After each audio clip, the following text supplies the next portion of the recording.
It does. Oh, okay. Okay, now it There it says, is. yeah. Okay, so yeah. So anyway, I'm very happy. I'll be introducing my guest, Tavo San Abri, today. He's the first theist who's going to be a guest on the channel. As I've mentioned before, this channel is supposed to be an open platform for people to share a variety of different ideas. We give each other healthy pushback. I don't expect everybody to agree on everything. We talk about some very divisive things with philosophy, theology, politics. So I do want everyone to feel welcome, like they have a voice here. The one rule that I have is that we're going to be respectful to each other. And again, healthy pushback is invited and accepted. I let you guys criticize my ideas all the time, and I welcome constructive criticism. So hopefully, we're all on the same page with that. I've been very impressed with Tavo as far as having a more academic viewpoint on things, and I've got some really interesting questions to ask him. You know, why he transitioned from his atheistic view to a theistic view, and we're going to be discussing different kind of comparison from different theological frameworks that he's looked into. As many of you know who follow me, I've studied world religions for many years, so I do have a fairly good understanding of different concepts of theology. So I'm really excited to hear why Christianity, what drew Tavo to that particular religion as opposed to other models that are out there. And anybody who wants to join the open panel, I will open it up after Tavo has an opportunity to make his presentation, and we have a series of questions to run through with him. So for right now, let me just turn it over to Tavo, and then we'll start running from there. Go ahead, brother. Introduce yourself and your channel. Yeah, well, first of all, thanks very much for the kind words. That was a very kind and flattering introduction. Second of all, hello to everybody out there who's on this channel.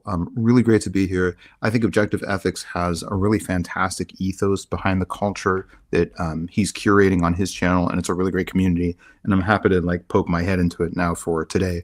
And I think this is going to be, hopefully, on my end, the first of several collaborations. Just a little bit of background about me.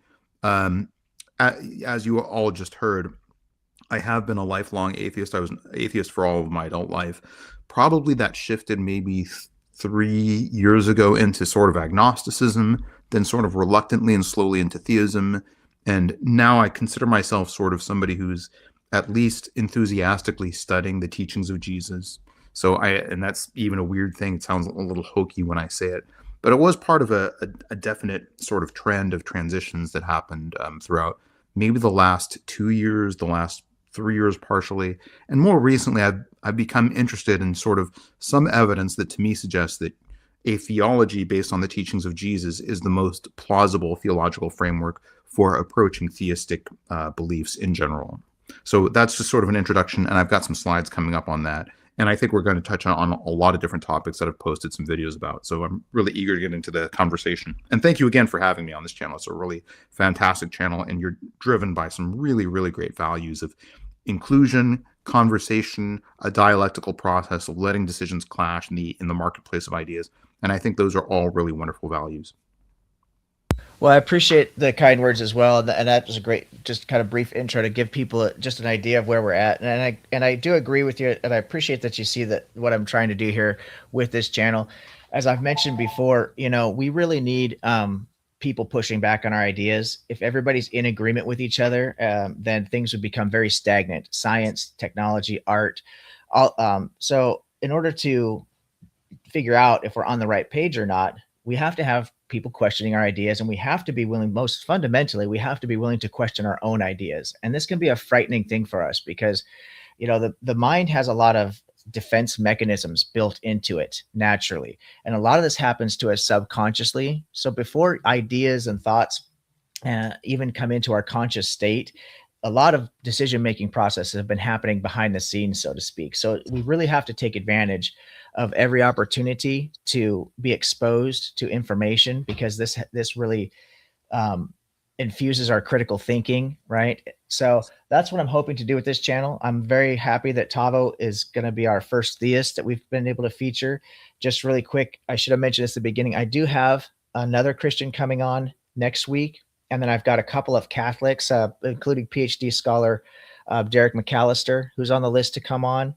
So we are trying to diversify the audience. I've got some other theistic friends, a couple of Muslims who are talking about coming on as guests, a lady who's living in Israel right now. She's a Jew, and she's got an interesting take given what's happening over there. So hoping to really open this up to a lot of different people and expose us all to a lot of different ideas. So, Tavo, do you want me to just go ahead and get started with the very first question that we have on the list here and just start running that down? Or do you want me to bring up the slides first? How do you want to do it?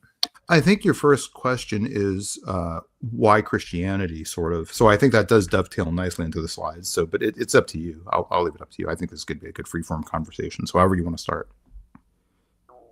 Okay. And I know you kind of mentioned it, that you transitioned from theism or atheism to agnosticism to theism. Did you want to get more deeply into that, or did you want me to go right into why Christianity? Let's go right into why Christianity, because I think that's the thing that, like, I have some interesting evidence for that I think is a bit more of a novel perspective. And also the other stuff, why my transition from atheism to theism, I'm happy to go into that. But some of those stories are a little bit long and winding, and they may take a while to sort of suss out the narrative of those. So I'm happy to just go through these slides really quick, just so people get introduced to the argument that I'm presenting. Okay, yeah, I do want to ask you specifically why Christianity seems more probable to you than other religions you've looked into. I've studied world religions myself, both in college at Bible seminary and then as a 30-year hobby. I guess you want to say that. There's so many different models out there, and there's a lot of different things to consider. You have, of course, historicity. You have the ethical teachings, so to speak, and there's a lot of culture that influences this, like where we're raised, what's the environment around us. So I'd be really curious if you want to go ahead and give us your take on why Christianity resonated the most with you. I'd be very curious to hear that. Yeah, all right. So I'm calling this the comparative theological argument, and just to give a brief introduction to it, what I did to formulate this argument is tried to look as much as possible at quantitative measures of evidence in theological settings. So witness traditions, volumes of works, numbers of authors, and then I looked qualitatively at some of those evidentiary arguments, and then I looked at some internal cues of veracity, and then I applied those same arguments across each major existing world religion. And the question I was trying to answer is there a logical argument that can be made to assess that one religion has the best evidence? And I realize that best is kind of a fraught term here. So the first argument that I have is that Jesus is uniquely venerated across almost every religious tradition. So I think if you're starting from a theistic background, I think the default perspective has to be that there is more plausibility behind a theology based on Jesus.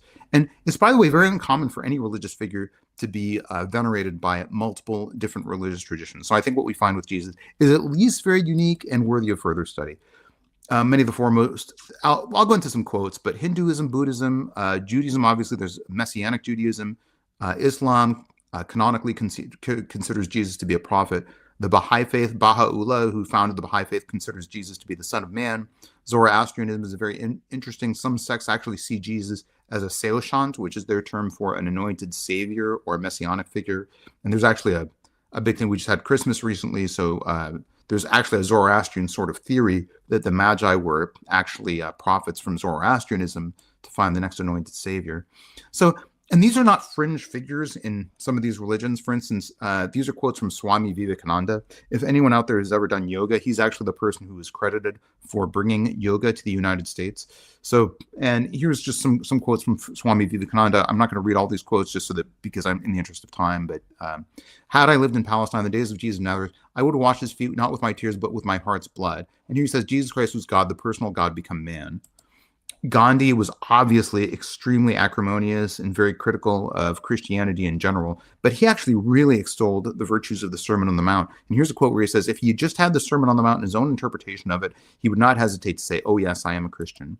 And then, the Dalai Lama is the main thinker of Buddhism, and he considers Jesus to be a bodhisattva. Thich Nhat Hanh is, again, another major Buddhist theorist, Buddhist thinker who adopted Jesus Christ as his own spiritual ancestor. And I'm going through these quotes fairly quickly. And then this is a quote from Manilal Parekh, who's a Jain thinker. This is Pinchas Lapide.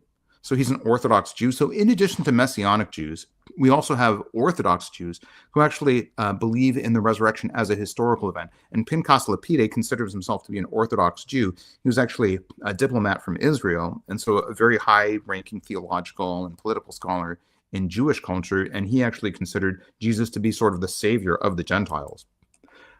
So here's my argument here. If you're trying to choose from among different religions and you have no other information, I think a logical decision maker would have to choose that, a theology based on Jesus, because he's the theological figure that almost every major religion points towards.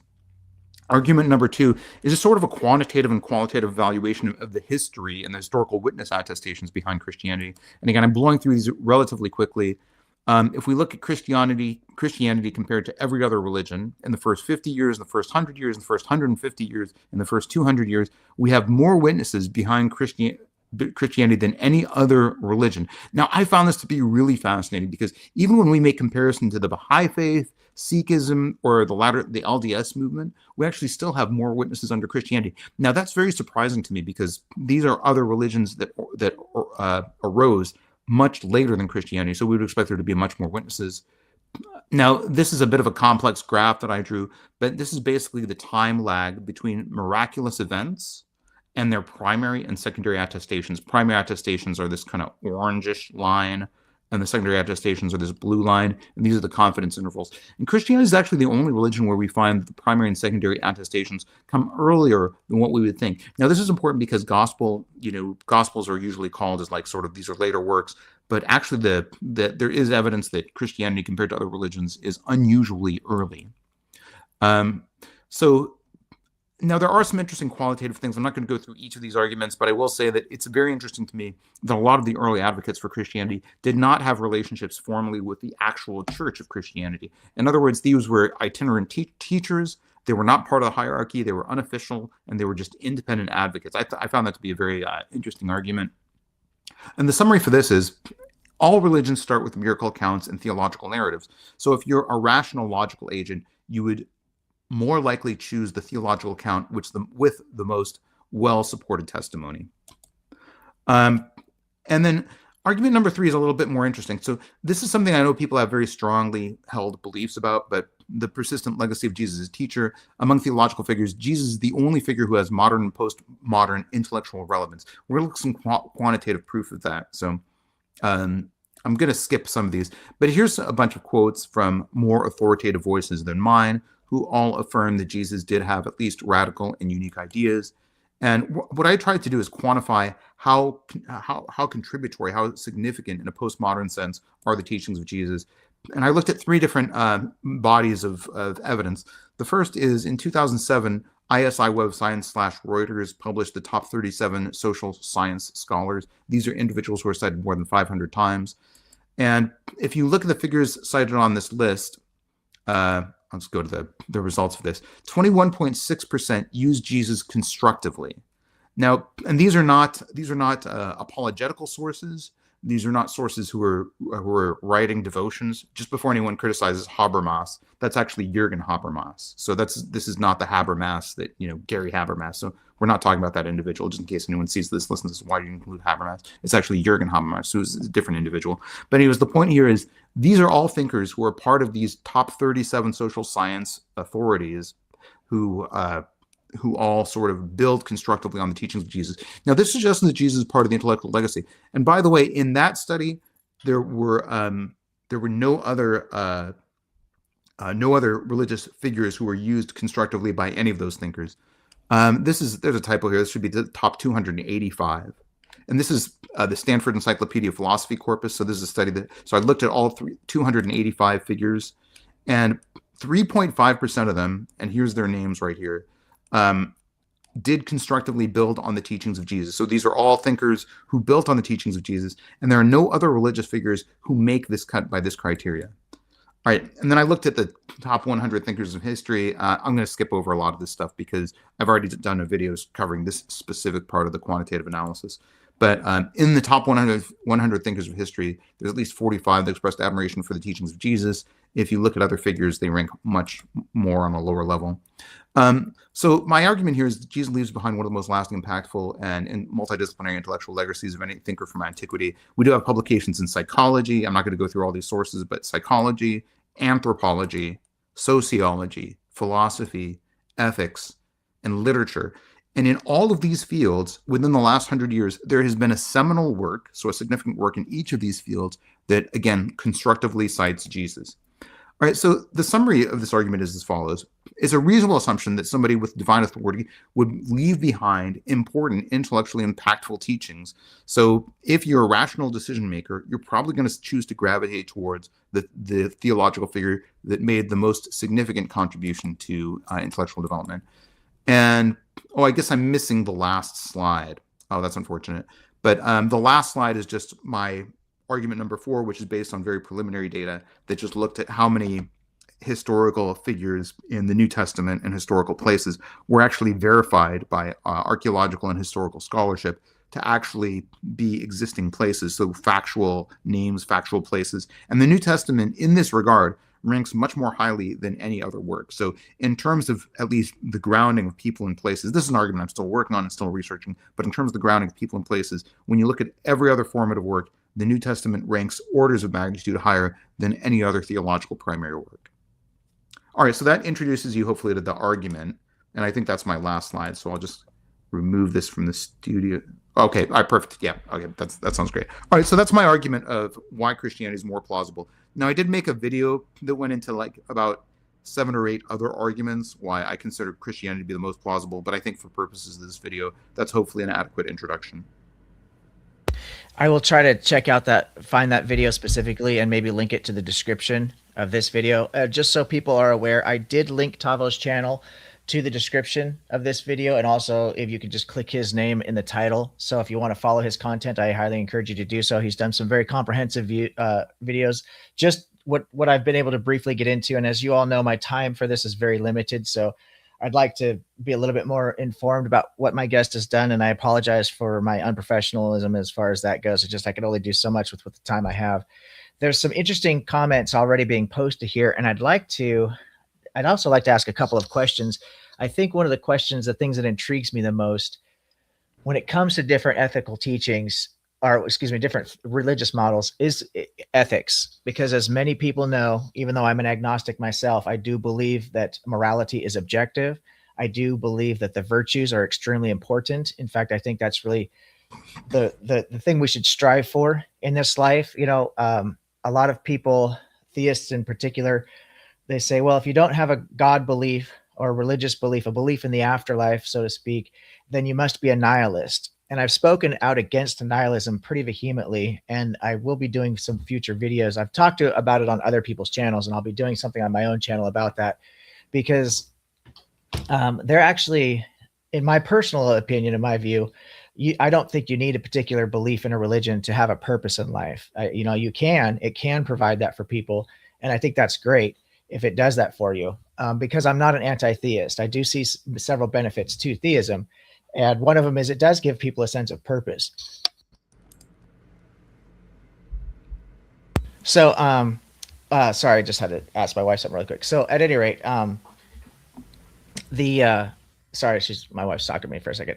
So, speaking of unprofessional, we're just kind of winging it around here. Your wife is welcome to ask me questions. Yeah, too. she can just chime in. Believe me, she doesn't need our permission, brother. Okay, yeah, right on.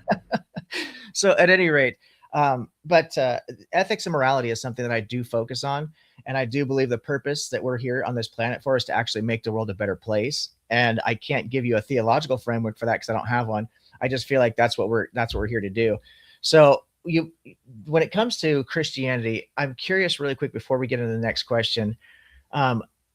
Do you have a separation between New Testament, Old Testament? Are you New Covenant theology? How does that work? Because there's quite a difference between the framework from the Mosaic Law to what many Christians take as the New Covenant. How do you view that? Yeah, that's a fascinating question. I think there's some real tension between the ethics of the New Testament and the ethics of the Old Testament. So I think it's a fascinating thing to talk about. I feel like God does have sort of slightly different characteristics from the New Testament and the Old Testament. And that's actually I think that's a fairly persuasive argument that suggests that maybe some of what we have is getting the arguments wrong. Now, I will say that what we talk about is the Old Testament, and I actually try to use the word Tanakh because I've been told recently by some of my Jewish followers that the word Old Testament is offensive. So they prefer the term Tanakh. So I try to say that, even though Tanakh and Old Testament are slightly different works. But what I have gotten into is sort of biblical scholarship and critical theory about and textual criticism of the New Testament. And I think that it's a lot easier to do it for the New Testament. So if you say, how likely is it that this statement was actually something that Jesus said? I can actually like cite criteria and say this is more likely to be an original statement of Jesus. Whereas with the Old Testament, I think it gets much harder to do that. So I find it much harder to be sort of very detail oriented about the Old Testament. I find it much easier to do with the New Testament.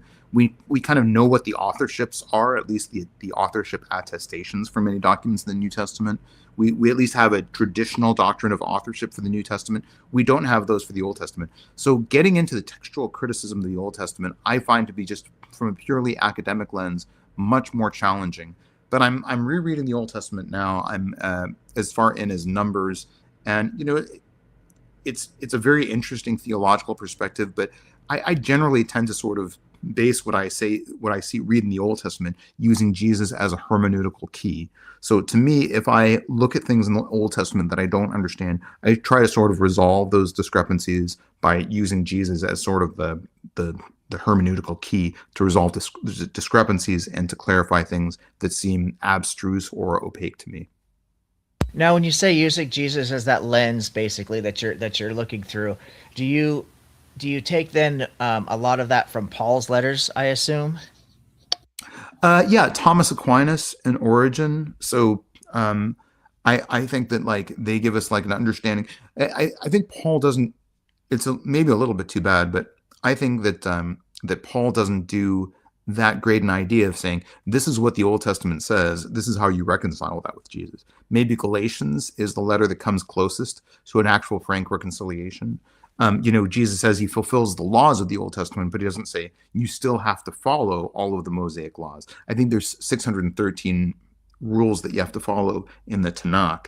And the question is, what do you do with that? Does anyone follow those rules? No. So you can kind of, I mean, there's some Orthodox Jews who claim that they follow as many as they can, but I think it's a problematic prospect to try to say that you follow everything. So I tend to look at Jesus as the fulfiller rather than the advocate of Old Testament ethics. There is an interesting conversation to be had around fulfillment versus abolishment, but I think we'll couch that for another video, because we could spend all day talking about how to synthesize Old Testament to New Testament. And it is a fascinating conversation, one that I would be very much interested in. In fact, as a quick side note, my guest coming up next week, A's Philosophy, he has his very interesting hermeneutic regarding that. He rejects all of Paul, for example, because he finds there to be quite a contradiction between Paul and Jesus. But you and I, maybe after that video, if you watch that, and you might inspire some questions that you might want to have for myself or my guest. So let me jump in. Go ahead. I could voice a quick opinion about that, which is I think the letters of Paul are actually pretty good. I like reading them, but sometimes I'll read like Aquinas, and sometimes I'll read like Soren Kierkegaard, and I think they also have interesting reflections on Jesus. So I think Paul has like a very privileged thing, is like you have to read about Jesus and then you have to read all the letters of Paul next. But I actually think there's a lot of people, and I don't, in other words, I don't put Paul on that different a pedestal than I put on, Origin or Thomas Aquinas or Soren Kierkegaard or, other Christian thinkers. So I do think I kind of like at least have that hierarchy as a little bit less of a degree of longitude in that hierarchy, if that makes sense. It does. It's very interesting. And I just want to highlight one comment here. This is a new person who's viewing the channel, and everyone, I just appreciate all the support. You're all welcome. I tried to disprove the teaching of Jesus based on my 20-year study, psychology, and human behavior, knowing how, why we do what we do. His parables are the only teachings that hold up 100%. So it's a pretty strong vote of confidence, and it seems like you put a lot of time and effort into coming to that conclusion. So maybe you'll come onto the panel one of these days, and we could have a discussion about those things as well. Remember that I do open up this panel for open discussion. Whenever I have a featured guest like I'm having today, so grateful for Tavo and his time. After the guest is done making a presentation, then we do open up the panel. So anyone is welcome to join. And let's jump into, because we kind of touched on ethics, I think it may be relevant to the next question I had for you.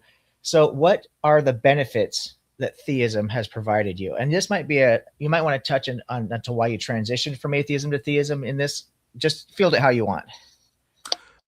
Yeah, I mean, I think that we could talk a lot about the benefits of theism and religious participation in general in answer to that question.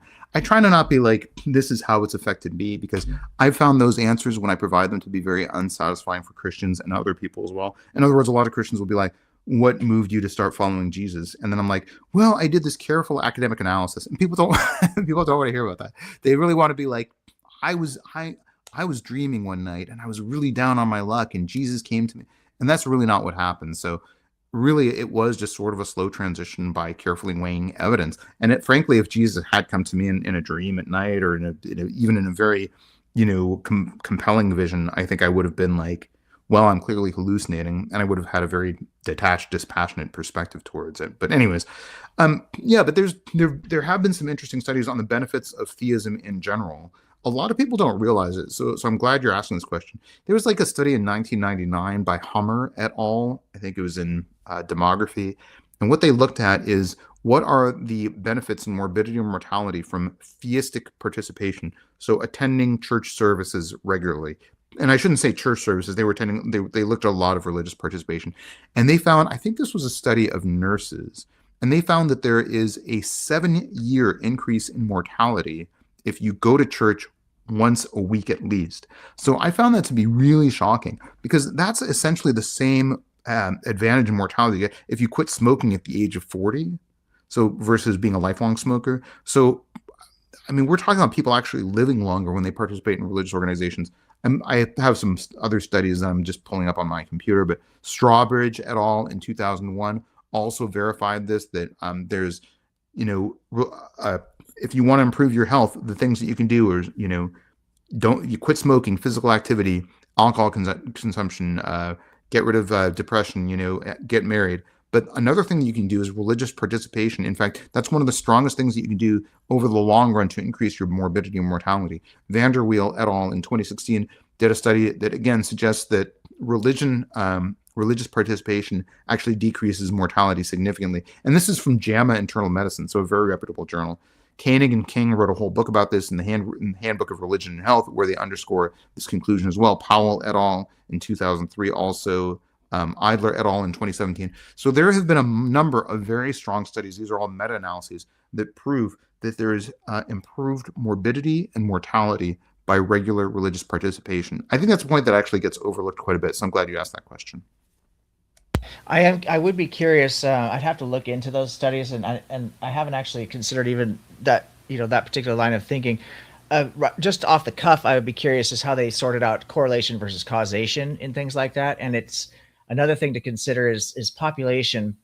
There's 8.5 billion or nearly 8.5 billion people on the planet, and I think last time I looked into the studies, I believe it was Pew Research. I can't remember the best source that I found, but there's multiple sources that pretty much come up with the same general number that roughly 93% of the 8.5 billion people are religious.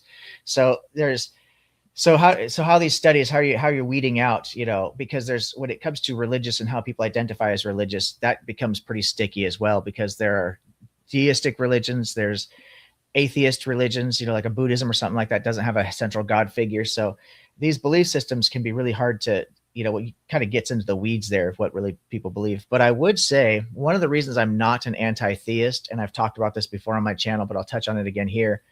I do see benefits to religion, even though I don't necessarily buy into a lot of the truth claims, just due to lack of evidence or incoherence, contradictions when it comes to certain ethical teachings with what I see to be justice, fairness, and love, things of that nature. But I've seen people, having come from the streets myself and having to overcome things like drugs and alcohol and depression and things of that nature. I've seen people go through that journey, and a lot of people, in fact, the majority of people, use religion to overcome these same types of trauma, overcome drug and alcohol addiction and stuff.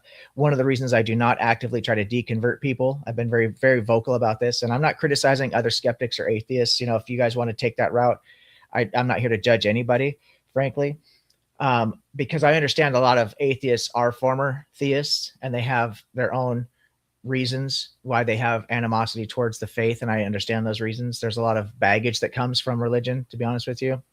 But when it comes to the beneficial side, you know, it, if somebody's using a God belief to overcome a drug addiction, I feel it would be very irresponsible of me to try and tell them that that God isn't real, or to call that God a sky daddy or a flying spaghetti monster, or whatever the fuck the vernacular is, the slang that people use.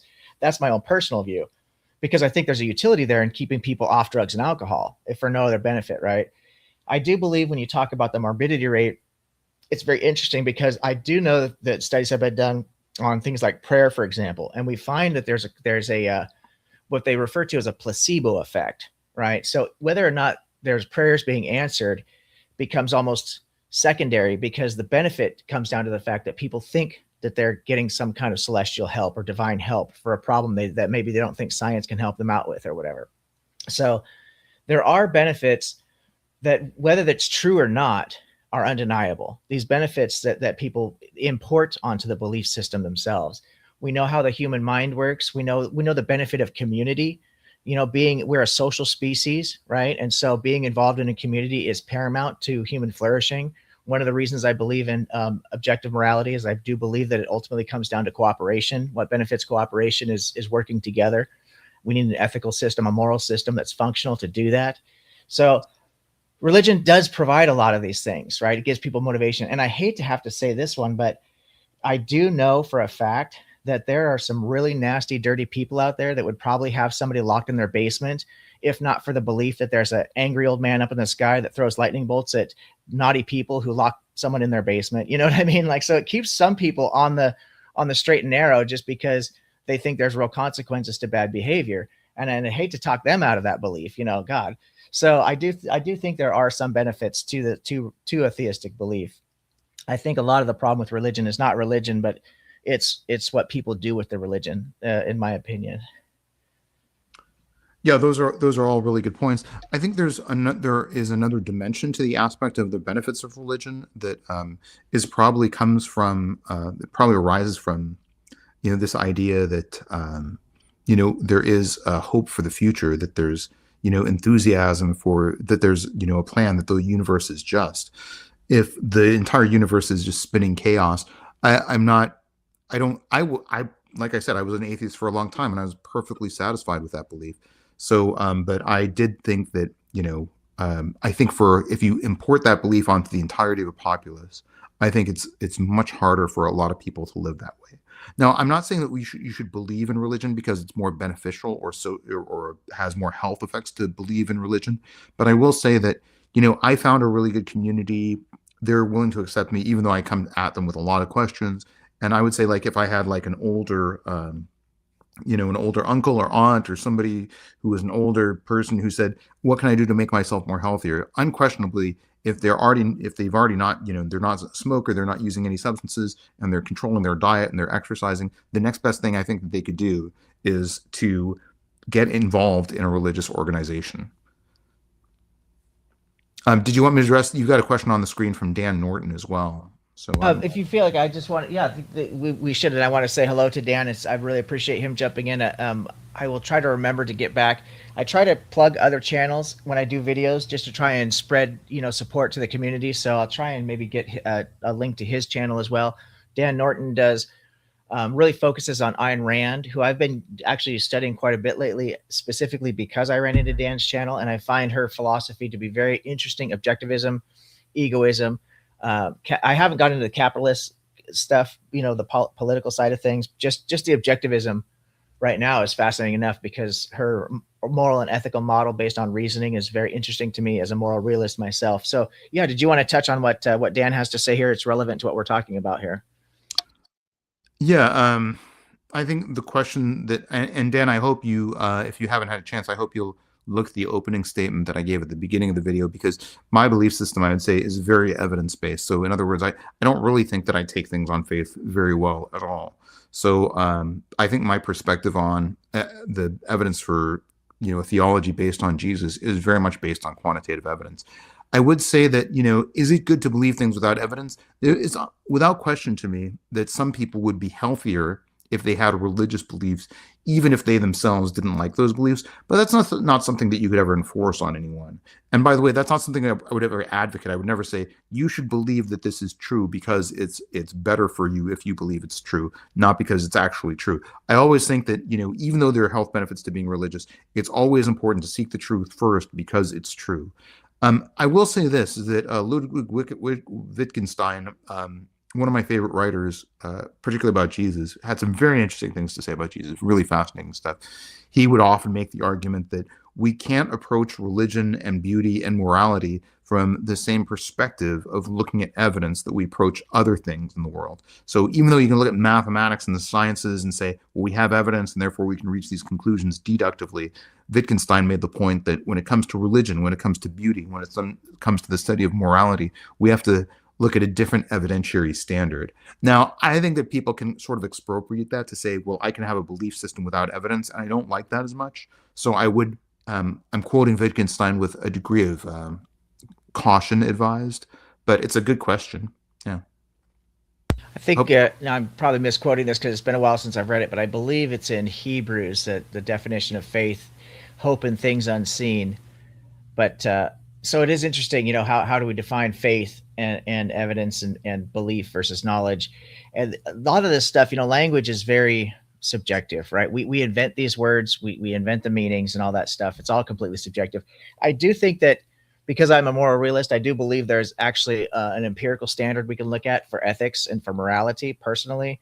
But this is something that has been debated for thousands of years in philosophy. And I don't think that anyone's going to come up with a definitive, is morality objective or subjective? So I think the most important thing to remember is, at the end of the day, how are we treating each other, right? That's what morality is. It's a social contract between moral agents, right? What ought we do type of a thing. It doesn't matter what your epistemology is behind that as much as it matters what the behavior is on that. So I do think that ethics is a very important, for me, it's the most important thing that we could really focus on, because it influences everything that we're doing, right? Why are we doing the things that we're doing? Almost everything that we do, whether we think about it or not, affects other people because we are tied so intrinsically to communities. I think the next question I'd like to touch on. Let me say one more thing to Dan's question, which is, I do think that Christianity has a major, major problem of anti-intellectualism. So I mean, I've gone to some churches where I've talked to the leadership of that church, and I've said, well, here are the questions I have. And they say, you can't have any questions because you can't have any doubts. And, so a lot of people use the word faith to mean you can't think critically at all. And I think that is ultimately a myopic strategy for Christianity to grow their communities. I think if you say, don't ask questions, just take things on faith, that can be sort of expropriated as a term and a phraseology for saying you can't have any doubts and therefore you can't really think critically. And I think the fact that Christianity has said sometimes very explicitly, don't have any doubts whatsoever, I think that's really been a myopic strategy, and it's frankly one of the biggest problems facing Christianity is this kind of anti-intellectual bent. Yeah, I was just going to type a response to something that Chris Moore put up here, and I do want to give equal opportunity for every voice, so I am going to highlight this comment here as well, because I do think that it's fair to be critical of religion, to the anti-theist position, even though I don't take that route myself. I do think there is something to be said, because it's undeniable how much damage has been done in the name of religion. Undeniable throughout history. In fact, the significant majority of unjustified deaths, murders, genocides, things of that nature have been done under the context of religion, or as a result of trying to spread religion. There's hundreds of millions of deaths just attributed to the European colonization, right? So there's just a lot that could be said. So for people, and like I said before, there's a lot of people, like the majority of people that I know who are atheists or agnostics were former theists. There's a lot of what they call religious trauma that comes from leaving a religion. It's very similar to when people leave cults. Your friends, families, jobs, so much of your communities are tied to these beliefs. So it can be very traumatic and very traumatizing. One of the guests I plan on having on the channel has written a book about religious trauma syndrome. So I do sympathize with this view. I want to be careful what I Just because I take a particular approach. I did say that at the beginning, if you caught that I don't tell other people how to go about dealing with this, because I think that there's two sides to that argument. There are. I have a question for Chris Moore and for anyone else in the chat. Really, if you're watching this video, I did give a bit of an opening statement on why I think the theology based on Jesus is quantitatively most plausible. I would love it if people went and looked at that portion of the video and gave me feedback on that. Like, I'm kind of curious to see what your community thinks about those specific arguments. Yeah, and for just to reiterate too, for those of you who are coming in late, I do have links to Tavo's channel in the description, and I think you can just grab them right off the title of this video. So please do check out he's got quite a bit of content. He says he's been at it for less than a year, but he's put out from what I saw, quite a few videos, and from the videos that I saw, he puts a lot of effort. His videos are far more professional than mine are, far more well thought out. And so I think you'll find it's something that you can really dig your teeth into. His arguments seem to be like he's certainly put a lot of time into developing them. So I encourage you guys to please check out Tavo's channel and just interact with his content.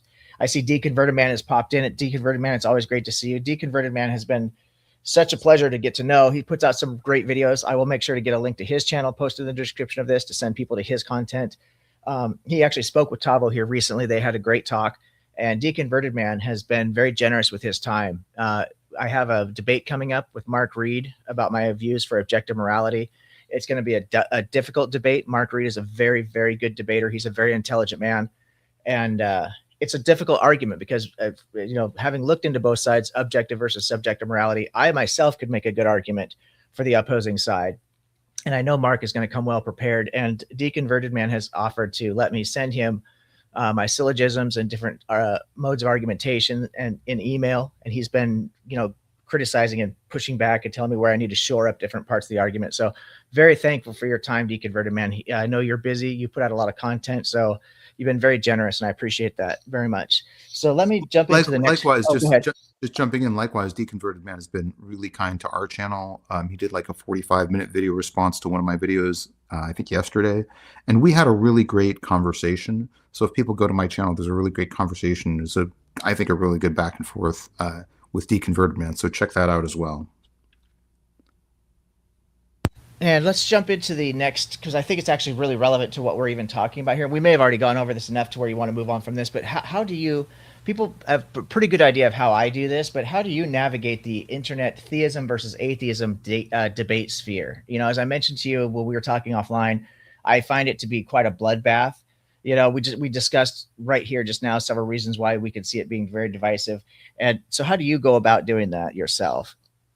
Yeah, I found the most effective strategy if somebody disagrees with me is to just threaten them and just send as many threats in as tightly, densely a barrage as I can, and just hope that works. That's perfect. Yeah, no, you'll fit right in, Tavo. yeah. No, so what I try to do is it's interesting because I feel like I kind of get it from both sides. I've gotten a lot of emails from Christians who are like, you should take down this video, these are ideas that are not justified, and you're spreading things that are very pernicious. So I find that very interesting. I find from the anti-theistic side, I get a lot of just negative comments. I get a lot of comments that are just profane, like "F you, loser." Like people say that to me all the time in comment sections, and I think that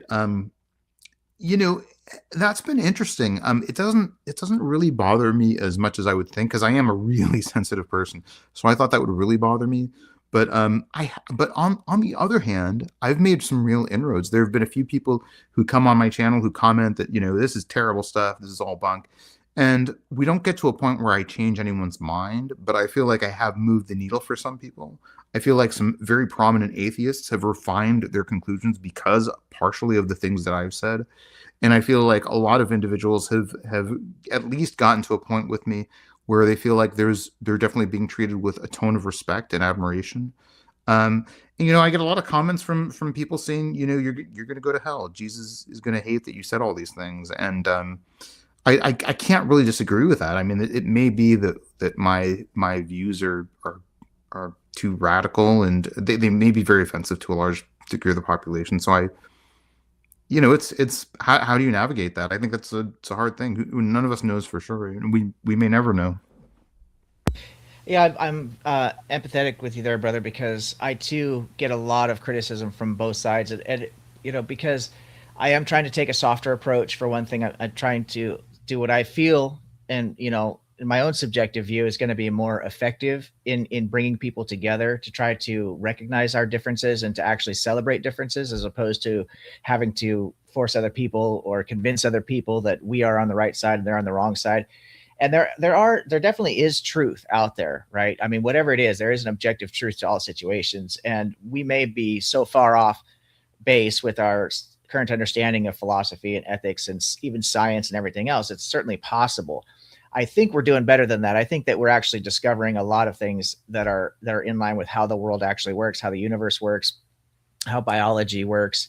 And we're also doing a really good job with the modern historical studies, comparatively speaking, being able to really sift through the historical evidence, which is an extremely difficult task to do, right? Because so much of the information comes not from direct evidence, but from like written records of people who actually had their hands on the evidence. And then we have to try and sift through all the biases. So the historical studies, the historical science, that's a really difficult task, but I think we're doing a pretty good job.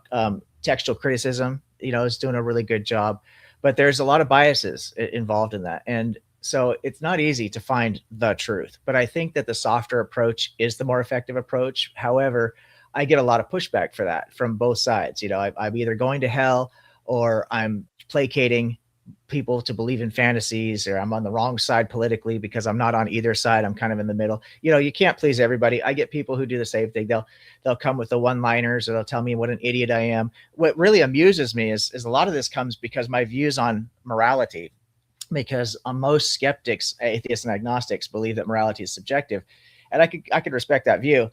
Like I said before, there's strong arguments for that. But what really amuses me, or I find irony in, is people will come at me and just call me all kinds of names and belittle me and tell me what an idiot I am. And then they follow it up by saying that they're a humanist and they care about ethics and respect. And I'm just like, Yeah. okay, buddy, that's great. Yeah. But at any rate, none of us are perfect, right? So that is what it is. We can all get caught up in the moment. So one question I would like to ask you is, what advice might you want to share? The platform is yours. What advice, just if you want to change the world, now's your opportunity, both for skeptics and believers. Um, I think there's not enough humility in the world. I think most people should be more humble about their perspectives. Maybe that's the best argument that I can offer. I don't expect that I'll be on YouTube forever. I think this is more about me like solidifying my own views, and me being a student and me being a learner on YouTube is why I'm engaging the community. And I do think that lifelong learning is an important goal, and we tend to approach theological debates, whether from a very theological side of the debate or very anti-theistic side of the debate, with a lot of personal baked in motivations, and just sort of letting go of some of those, and letting go of the fact that you know religion is ultimately a very private decision. I will say that in regards to what you last commented on, is I had a really great conversation with a friend of mine, and it was about, is Alex O'Connor going to hell? And it was a really interesting conversation. I think it's an interesting hypothetical to consider. And so the main thing that I wanted to say is, we should love God with all our hearts, all our minds, and all our souls, according to Jesus.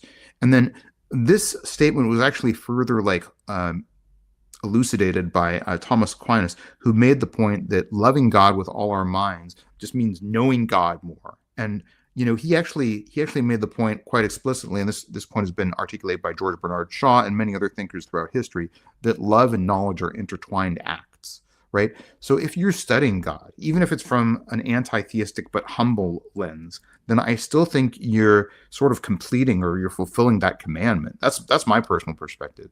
I'm not saying that's how you should land, but I think if you're studying from a humble perspective, that's really the only goal. I think Deconverted Man is saying, "Let me go later, food time and stuff." Just so you know that. Yeah. Okay, I'm not sure what that's a reference to, unless he's saying goodbye, which it's always great to see you. Thank you for stopping by, if that's what you're saying. Um, Likewise, check out our chat with Deconverted Man. yeah, it was a good talk. I would recommend it. In fact, I said I would link Deconverted Man's channel to this. I think I'll look for that video specifically and link that. That would be a great way to get people, one, to watch that conversation you guys had, and two, to get a chance to see Deconverted Man's content. He recently has done a couple of animated videos.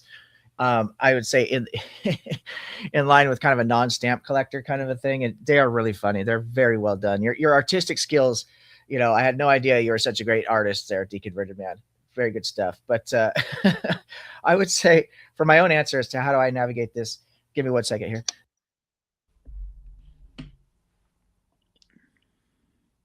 And while you're getting that ready, I will say, like, again, I would encourage people to watch the opening statement that I made, because there so far haven't been any comments on that opening statement. I think Chris Moore just asked a question about, common sense versus, just calling all religions all mythology.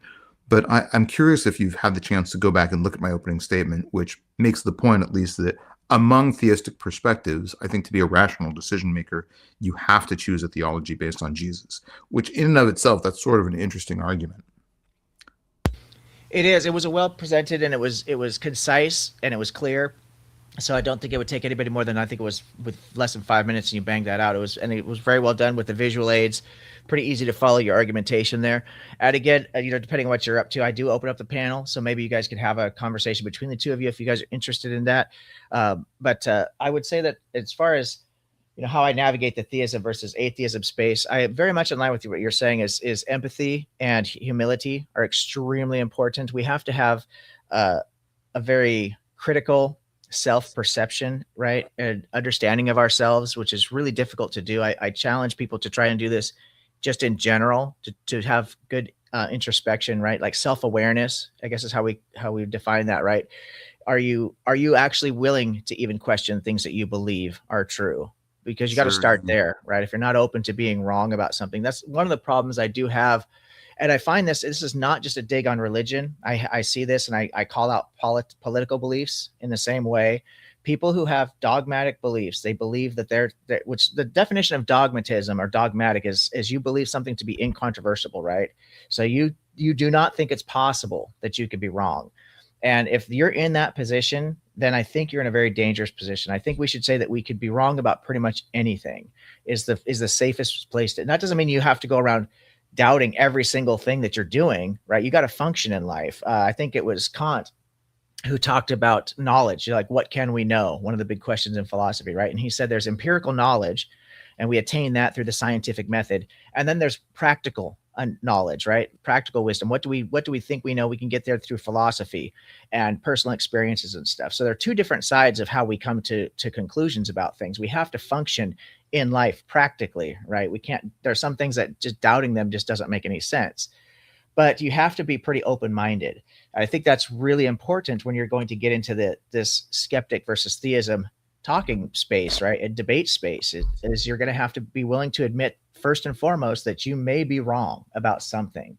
And the other thing I find to be most effective when it comes to disarming people is what Steelman. If you are willing to be an active listener, and what active listening means is the opposite of what a lot of people think it means.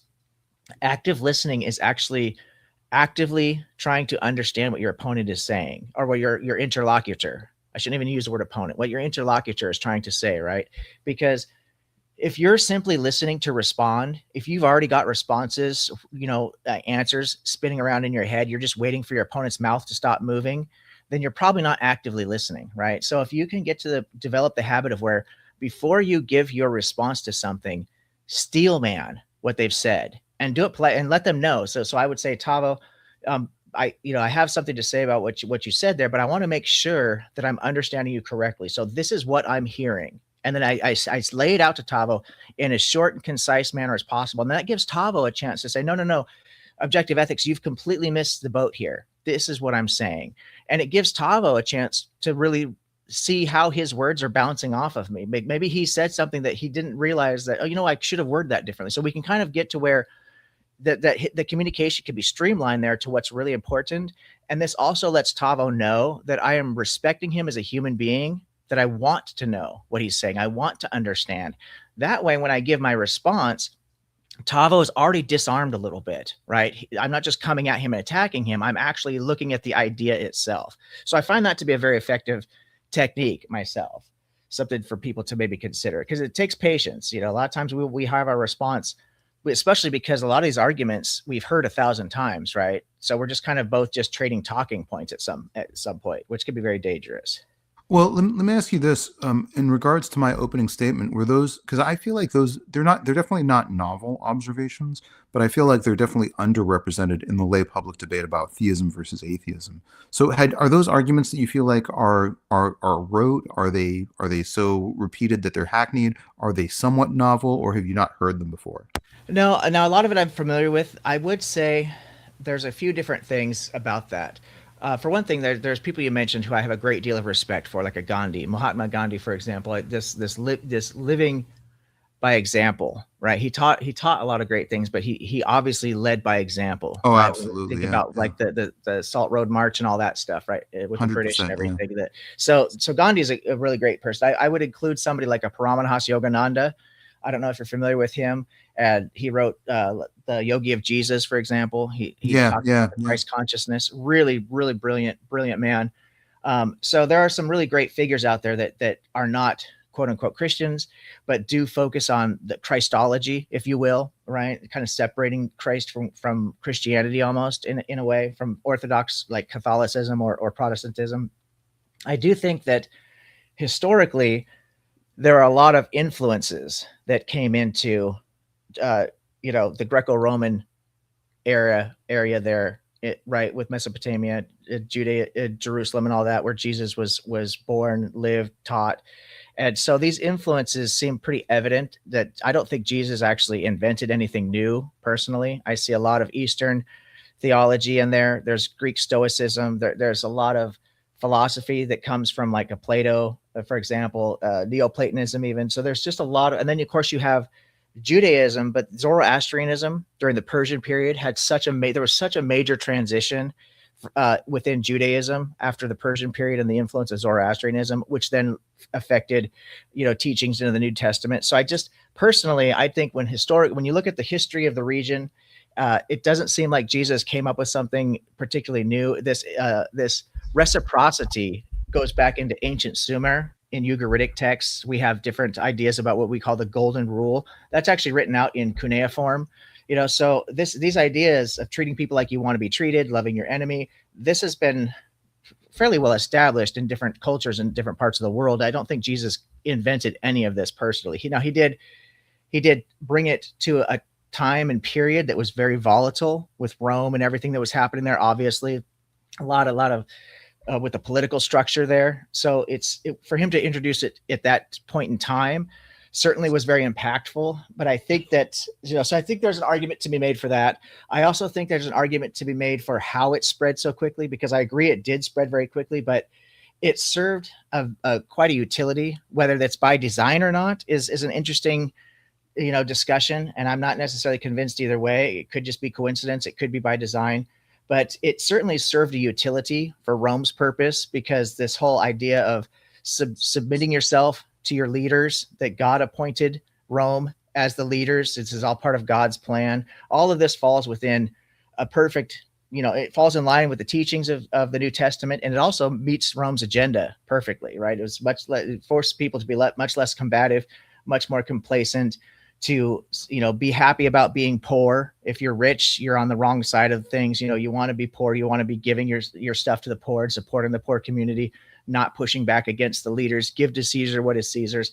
So there's a utility there that certainly served Rome's purpose. And then we've also seen throughout history that religion has been used as one of the greatest, in fact, the greatest motivator to get a lot of people to do some really bad shit. If you can convince people that God, quote unquote, the creator of the universe, right, the most powerful being that's watching you when you're asleep and everything, sees everything that you do, if he wants you to go to war with your neighboring countries because of excuse me, whatever, religious beliefs, or maybe there's a territorial thing, a promised land, or whatever it might be, this could be a huge motivator. And there's been many scholars throughout history who have talked about this. Voltaire, Marx. I mean, we could go on and on and on about who said that if religion is the most effective way to control a population. So I think when we just factor all this stuff in, it does muddy up the waters from that initial presentation. And I think we could really do a whole discussion about just that opening statement, to be honest with you. Because there's things I agree with. I do think it does serve a utility. And I think there's a lot of beauty to the teaching of the golden rule and loving your enemy and pacifism and stuff like that. But I think that, I think I mentioned Ayn Rand earlier and egoism, and there really is the deontology of something. Why are you doing the right thing? Can you do the right thing for the wrong reason is a very interesting conversation to have. If I help my neighbor out because I'm hoping that everybody else, all my other neighbors are looking out their window and they're going to say, oh, objective ethics is such a sweetheart. He's changing that lady's tire. And I'm only doing it because I'm wanting that attention.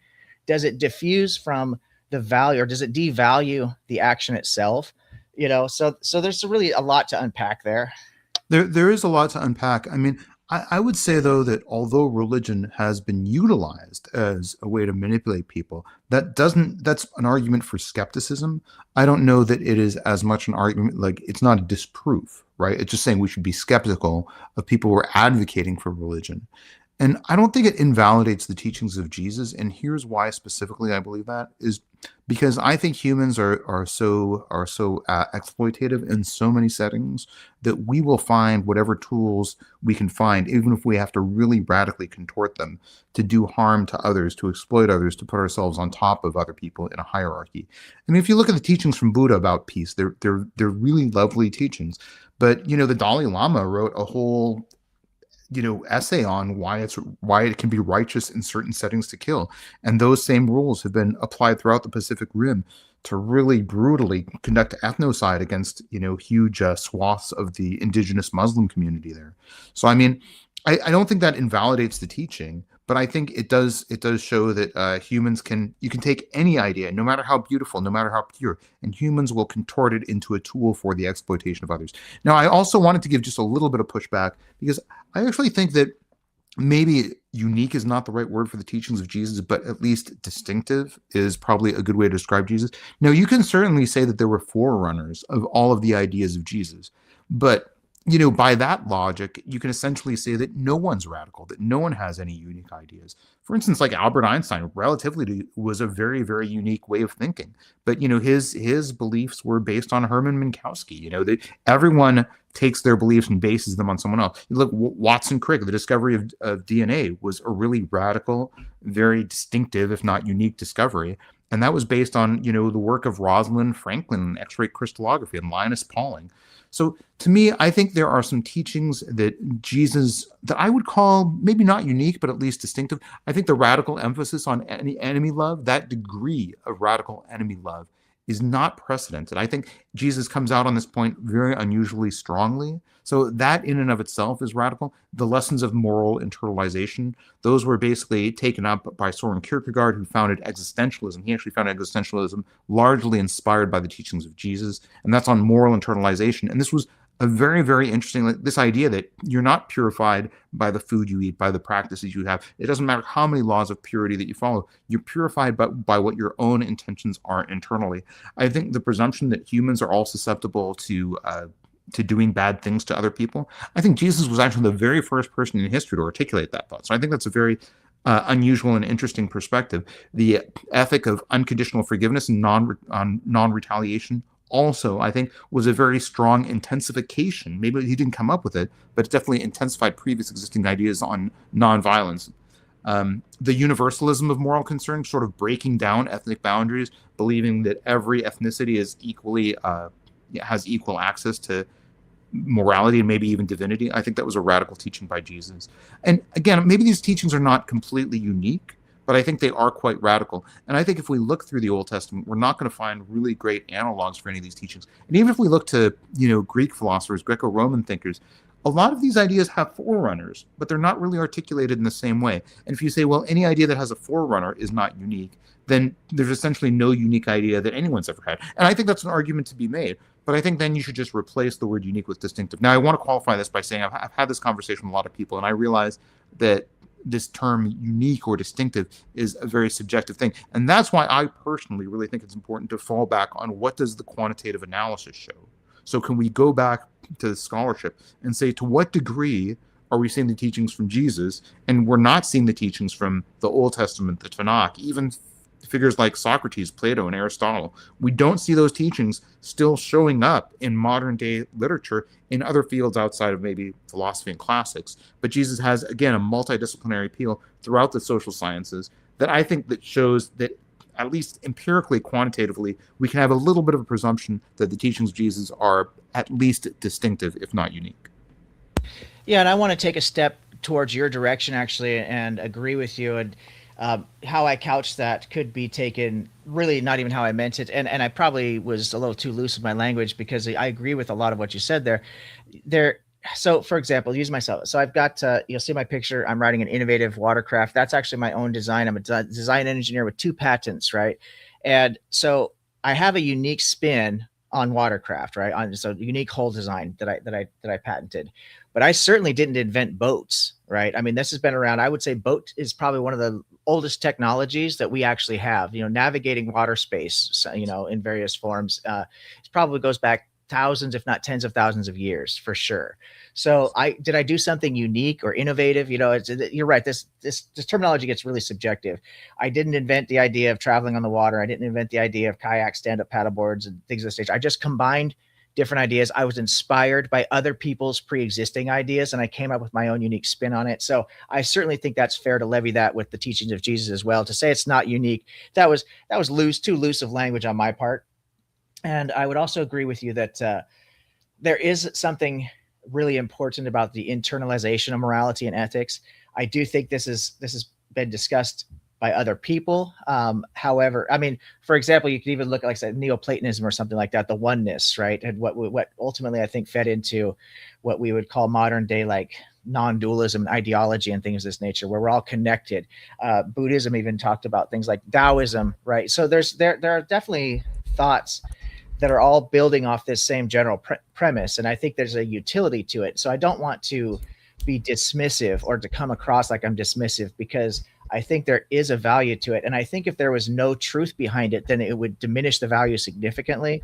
So I think it's an interesting conversation to find out where does the truth lay in there. And I think that I think you made a strong argument for for substantiating that there certainly is a collective of people who did see the value in this particular line of argumentation, the way that Jesus couched it particularly.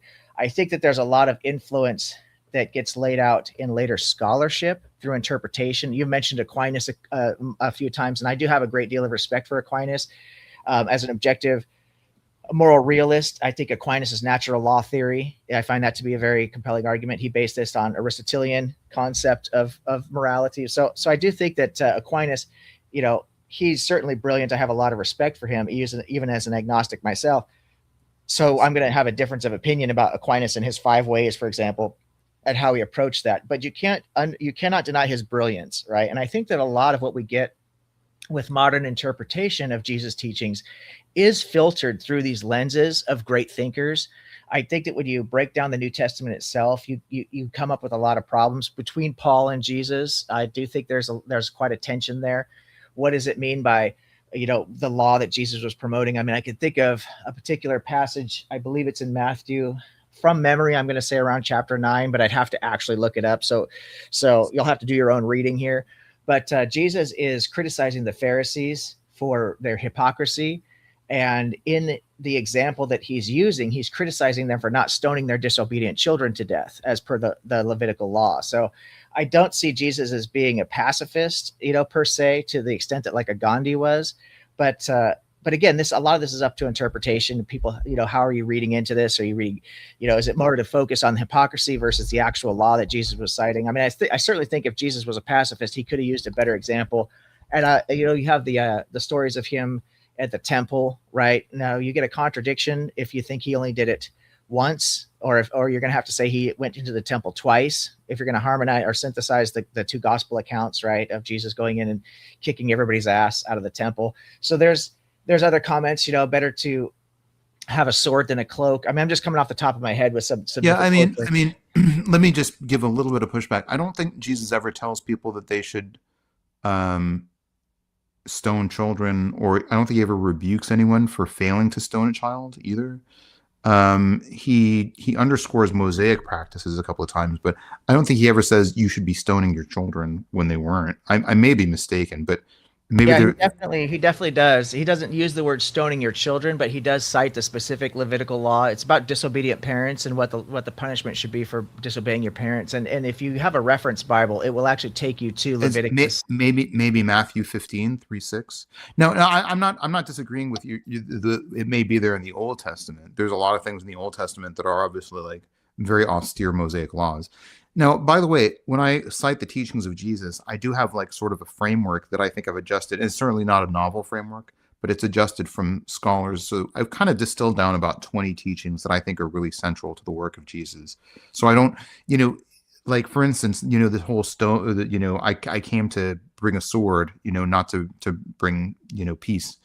I mean, almost scholars on all sides of that debate say Jesus is not literally saying, take a sword and attack people. He's quite, everyone seems to have a universal understanding that Jesus is just saying this is going to necessitate conflict. But even if you take that statement in a vacuum, I think that's a dangerous thing to do. And the reason why is because we don't have any other instances where Jesus says anything that's similar to that. And moreover, we have many other things that Jesus says repeatedly that contradict that. So that's kind of those are kind of a couple of my standards that I'm appealing to. Now, these are not unique standards, but I think you have to be careful about individual statements that Jesus makes. And you have to sort of apply at least a little bit of a lens of scholarly skepticism to say, well, did Jesus actually say this? And did he say it in the way that we think it's portrayed that he said it? The New Testament scholars generally agree that there's some percentage of statements that are accurately transcribed in the Bible that Jesus probably said, not verbatim, without any verbatim, writing down of his statements, but at least some of his statements we know he said, and some of his statements we're kind of sure that he didn't say. And so some of the criteria that are often employed in making that distinction is there a contradiction with something else? So if Jesus says two things and they seem to contradict each other, then we often say both of those things are less likely to be true. And then the other rule is, does Jesus say this one thing several times in semi-independent traditions? And that would, generally indicate towards truth rather than falsehood. So I'm at least a little bit cautious. So I won't take any one sort of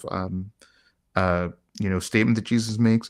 I know Matthew has the explicit goal often of really advocating for Mosaic and heavily entrenched positions in the Tanakh.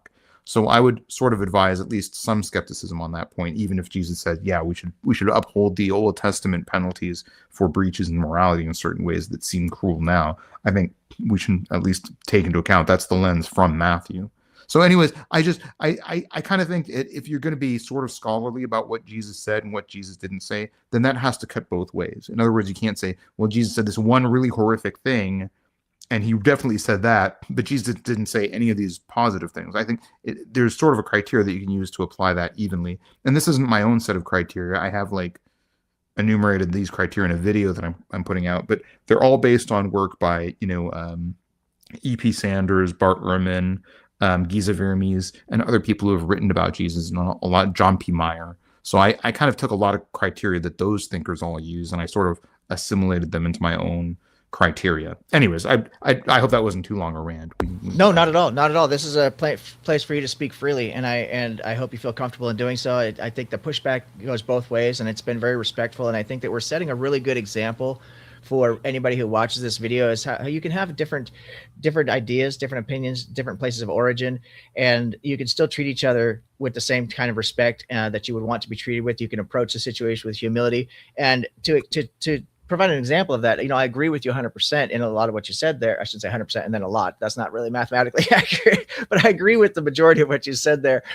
So because the scholarly approach is really beneficial, and we should, just like we would defer to the experts in any scientific field, right? Any scientific study, we would defer to the experts because it takes a lot of time in becoming educated in a particular field, right? So you should acknowledge and respect people's level of education. One thing I do want to just highlight. So I've mentioned that I've attended a seminary, right, a Bible college in the past. Now, I do not have any degrees in theology, right? The reason I did not stay in seminary is because I would not sign a statement of faith. And every single major accredited seminary, school, and Bible college in America requires the students to sign a statement of faith if they're going to get credit hours and they're going to actually get some kind of a degree from the university. And I find this to be extremely disingenuous. You know, you're signing up a written contract that says you will affirm whatever the particular teachings of that university are before you've even had a chance to find out the information, you know. And so when it comes to the word, you know, Bible scholars or that label, I'm highly skeptical, and that's from personal experience. You know, if we did this in scientific fields, if we said, okay, everyone who's going to take, you know, evolutionary biology must affirm that evolution is true, you can't put anything in print or speak publicly against this, you know, this would be extremely disingenuous, right? We'd have good reason to doubt evolutionary biology. We don't do that in the scientific fields, and for very good reason. And they do this, but they do it in theological studies. And so I find this to be really a disingenuous practice, and it taints the information, you know, if for no other reason than the practice itself, right? There might be very good, very genuine people who come from a very scholarly position when it comes to biblical studies, but unfortunately, they are part of this system that is just really broken. Critical scholarship, on the other hand, can have a very tainted effect as well, because there's a lot of money to be made to come up with disproving God, right? The quote unquote disproving the Bible because of how deeply held these beliefs have been. So there's a lot of notoriety that can come from that. And it can be a motivator to, you know, encourage certain biases that may not be there. So we have to be really critical of the critics, if I may. We have to really search out as much information and become exposed to as many arguments from both sides as possible. The reason that I tend to find myself in the middle of most situations when it comes to things like theistic beliefs, like I'm an agnostic, political beliefs, I'm an independent centrist, is because in my life, in my 50 years on this planet, when I see two people who have opposing views, it seems to me almost all the time the truth tends to lie somewhere in the middle.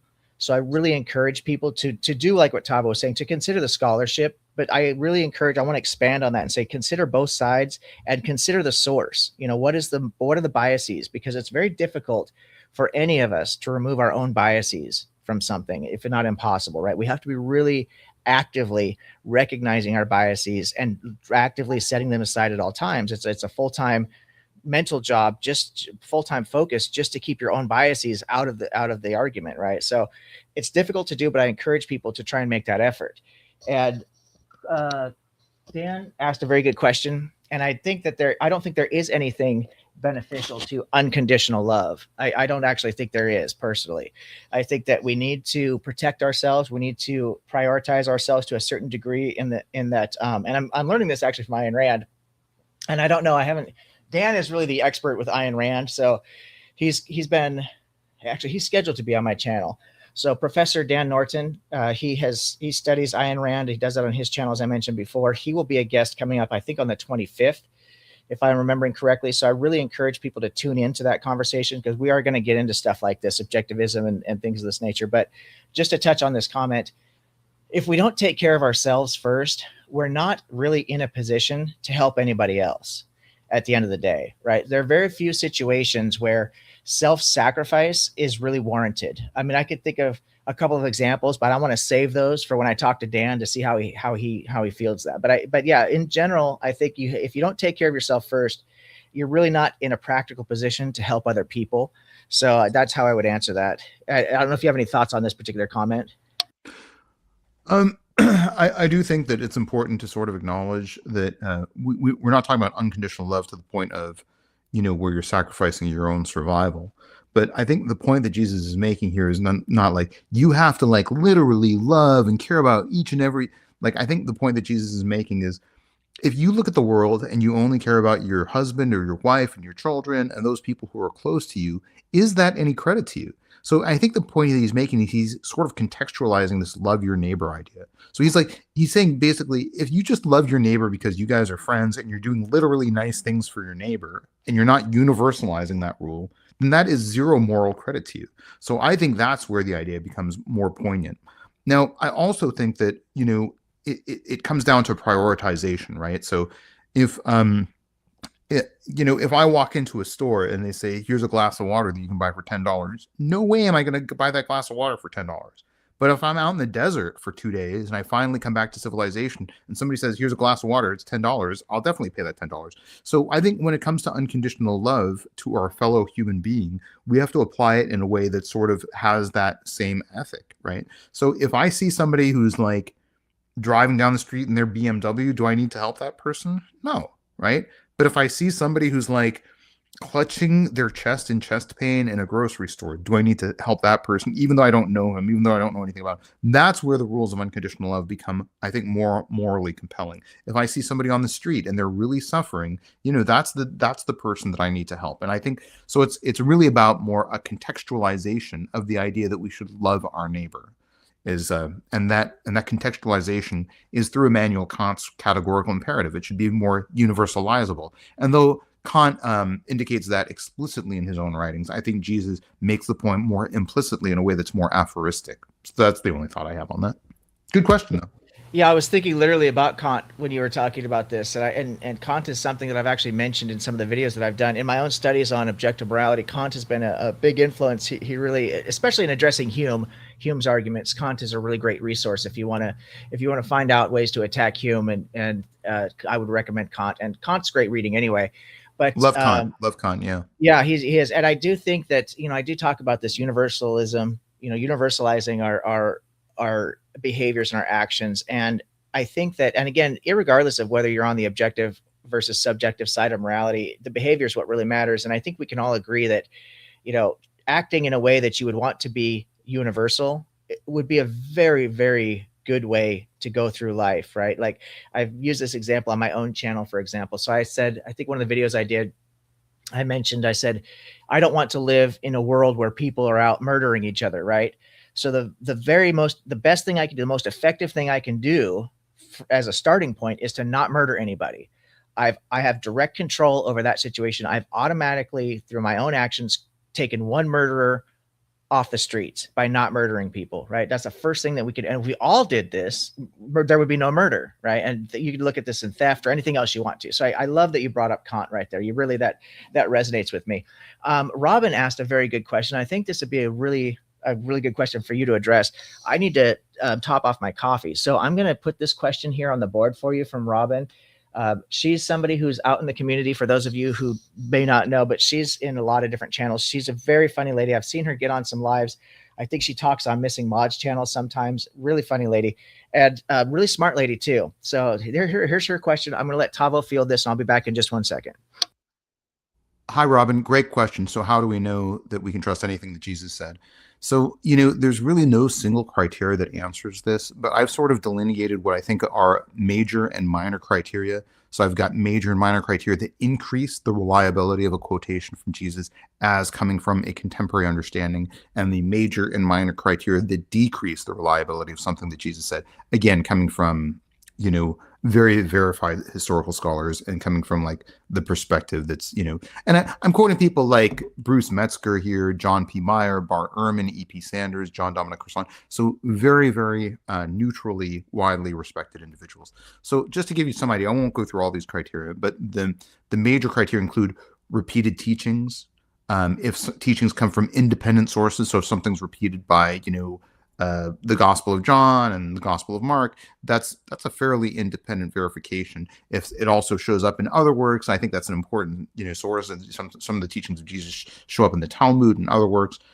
Things that come out in mnemonic formats, right? Mnemonic meaning easily memorizable, right? So if there's something that is a parable, or if it's aphoristic, that tends to increase the reliability. If there's thematic embedding, so teachings that are underscored in multiple narrative settings in different ways, that's another major criteria. A minor criteria would be something like if there's a teaching that Jesus says where there's a lot of resistance, like when Jesus said he's the bread of life, and a lot of people reject that, it seems less likely that would be made up.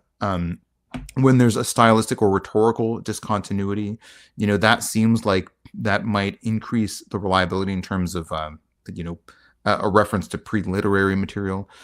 There's major criteria that I have that are decreased reliability. Sometimes we know that something is a clear interpolation, so that would be something that we can throw something out. If there's conflicting statements, as I said earlier, so if you have two teachings by Jesus and they conflict with each other, I think you have to at least assign each of them with like a 50% lower score of being actual things that Jesus actually said. One of the major criteria for decreasing reliability is miraculous prophetic insights. So if Jesus says something that's a prophecy that comes true in that same work, it's more likely that that's something that somebody is putting in to bolster the credibility of Jesus. That comes from the scholarly literature, and I think it's reasonable to include that. If a statement is really isolated, without any supporting teaching elsewhere and no real tradition, I think that decreases reliability.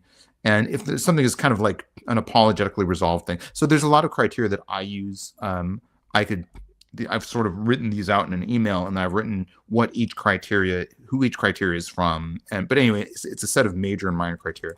I think it's hard to know exactly, but I hope that helps at least shed a little light. And I'm hopeful that objective ethics is back now. But great question. And Robin, I hope you check. I don't think I've seen your name on any of my videos, so feel free to check out my videos if you like. I hope you find something on the channel that you like, and if you haven't, check out the opening statement for this video. I think you'll find it at least interesting and maybe a little bit novel. That was a very, very well done presentation. And again, for people who didn't hear me say this before, it's concise, it's well articulated, and it's really professionally well done, because he gives a lot of really good information in a easy to understand format with visual aids. So if you just have 5 minutes you want to throw into it, you could get the information, and it's really, really well done. That was an excellent presentation. You did bring up a couple things. I don't know if we really want to dive too deep into it today, because we could really, get kind of into the weeds here, but this does make me think of some of the criterion. One, I would be curious as to your thoughts on the scholarship behind, like who's using what for influence, between Matthew, Mark, Luke, Marquean priority. There's some people who actually try to push Matthean priority. So there's really interesting conversations about how much information is actually unique to any of these writers.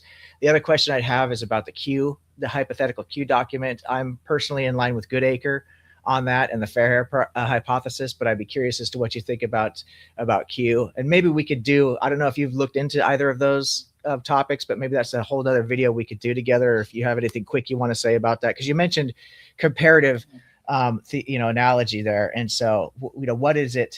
What value are we giving to source as far as independence, type of a thing? Yeah, that's a really good question. Thanks for subscribing, by the way, Robin. That's very kind of you. I tend to believe in Q, but I don't think there was like a Q document, like a written account of statements. I tend to believe that there are probably some proto-gospels. We have, I think Matthew and Luke both say that there were several earlier attempts to write down the teachings of Jesus. So I think it's very likely that other people wrote stuff down and it was lost, or it wasn't memorized as well, or that, Mark was maybe collating traditions. We know that chapter 14 and 15, that the passion part of the Gospel of Mark was probably a pre-Markan tradition. So Mark was probably expropriating it and putting it in his book, but it's probably not his original content. So we know that there was sort of an original orally communicated set of understandings. I believe in Q in terms of, I think that there are sayings in Matthew and Luke that don't show up in Mark. And I think you can look at those sayings and say, well, that's your Q source there. Now, where did that come from? Did it come from a Q document? I don't know. Did it come from the oral teachings of Jesus? That's at least as strong an argument as saying that there was an earlier written down Q source. So I don't know that I have super strong feelings about Q, but the word Q gets used in a lot of different ways depending on who you're talking to. But keep in mind, we've only had the Gnostic Gospels for like a few decades. It's not been, I think they were found in the 50s. So I don't think it's beyond the realm of possibility that we'll find something that's closer to an autograph at some point in my lifetime. We might even find a whole treasure trove of very early documents. So I think it's okay to acknowledge that our understanding of textual criticism might be very radically refined by discoveries that we make potentially even in my lifetime. Yeah, I'm in line with the idea that there. In fact, I would say there most certainly were. It would just make the most sense that there must have been certain oral traditions going back, and I'd say, I run into sometimes, and it's probably my own fault for the fact that I might be a little too fast and loose with my language. I do have ADD pretty bad, and so my mouth tends to run a lot faster or different directions than my brain is actually moving. So I have to kind of combat with myself to get any kind of a coherent statement out. And I appreciate all of you for being patient, with me for that. But I have I talked in think the you've been past. tremendously articulate and very persuasive. I Thank you. think you're great. Yeah, this has been a very enjoyable conversation. So yeah. No, I appreciate the kind words, brother. Thank you so much. I'll be sure to donate to your PayPal when this is all over. So So you know what, just so people know, my channel is not monetized. I will probably not for the foreseeable future monetize anything that I do. I do have a book for sale, but I think there's so much people who advocate for Jesus in general who are trying to squeeze every dollar out of people. So I think that, in general, I will probably never do that. The book that I have that's online for sale is my novel, which is fictional anyways. I probably won't take that down, but I do try to not to explicitly acknowledge that I'm not speaking on behalf of any theology. I don't have any sort of ministry. I'm not a pastor, and I don't monetize anything that I do. I think just too many Christians have abused that trust in overall so brutally that there'd be no way I could have a clean conscience about that. Yeah, and I really commend that, because I do think that if a person, not you, not to personalize this, but if a person is trying to promote something that they feel is as important as a strong religious belief or political belief or even social belief, something cultural, and the motivation is to make the world a better place by having a positive influence around you, monetization, while I don't want to vilify it completely, it can taint the message, and I think that in today's world, with everyone being able to judge everything so quickly because of the internet sphere, right? That we want to be as careful as we can to present the ideas consistently as possible that were what's really important to us. And so I'm not criticizing anybody who is monetizing, because I understand there are people out there who need the money, frankly, right? I'm Sure, very sure. fortunate that I'm in a position to where the bills are paid. Even when I was in the hospital for 2 years, we got money. So we didn't have to worry about that kind of thing.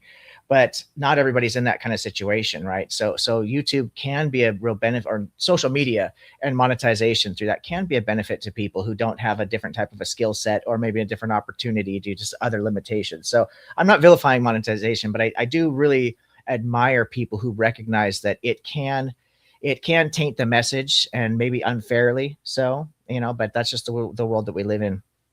um I've tried to think, there was something I was gonna, well, the thought's gone now, so I guess it wasn't that Well, important. we're actually at an hour and 30 minutes, so I don't know if you want to take more questions, or what, if you had any other goal, or if there's anyone you want to bring on to I finish. Yeah, I probably wouldn't want to go too terribly much longer. Like I yeah, feel let's like go after ahead. just people lose their interest after like an hour 30. Yeah, no, absolutely, absolutely. Let's go ahead and wrap this. What I'm going to do is, because I do open up the panel for anybody, but the guest is not obligated to stay. Nobody's obligated to do anything, frankly. But I do invite people to join the conversation about this or any other topic they want to bring up. I try to make this platform open to people. So why don't I give you the opportunity to make a closing statement, to talk about any upcoming projects, plug your channel, talk about things you've been involved in. And then I'll invite anybody who wants to join the stage. I'll open it up to people and bring them in. And then depending on if people join or not, I might give a closing statement and we'll shut it down. No, that's okay. I'll defer my closing statement and just hang out a little while longer. I think I'm kind of curious to see what other people who get brought on have to say. Yeah, so if anybody wants to join the stage, can we remove your slideshow to open up some of my windows here? Are you Okay, able to? remove Perfect. from Perfect. studio Yeah, if anybody habitation. wants to join the conversation, if you have anything you'd like to ask about the topic that we talked about today, any comments, there's been a lot of great comments in the chat. And I'm trying to do a better job of diverting my attention between the guest and the chat without making the guest feel like he's being ignored or disrespected. And as I mentioned about ADD, that is difficult. That's, to do both. And at my age, multitasking gets harder and harder the older I get. But there's been a lot of great conversation going on in the chat. I appreciate the interaction with the audience. If anybody wants to join the conversation, now would be the time to do it. And I'll go ahead and fill the air just by mentioning a couple things that I've noticed that Tavo has done. And you can correct me if I'm wrong, because I haven't taken a lot of time looking into your channel, but it seems to me that you had addressed Pelagia and Gary Habermas's minimal facts arguments, and his criticisms of that. Is that something you had done, or am I confused? I commented on the minimal witnesses argument. Minimal witnesses. Yes, I said minimal Yeah, facts. Minimal yeah, witnesses. Yes. yeah. I think it's yeah, that's been kind of an interesting debate. I'm happy to talk about that a little bit. That definitely drove a lot of attention to my channel.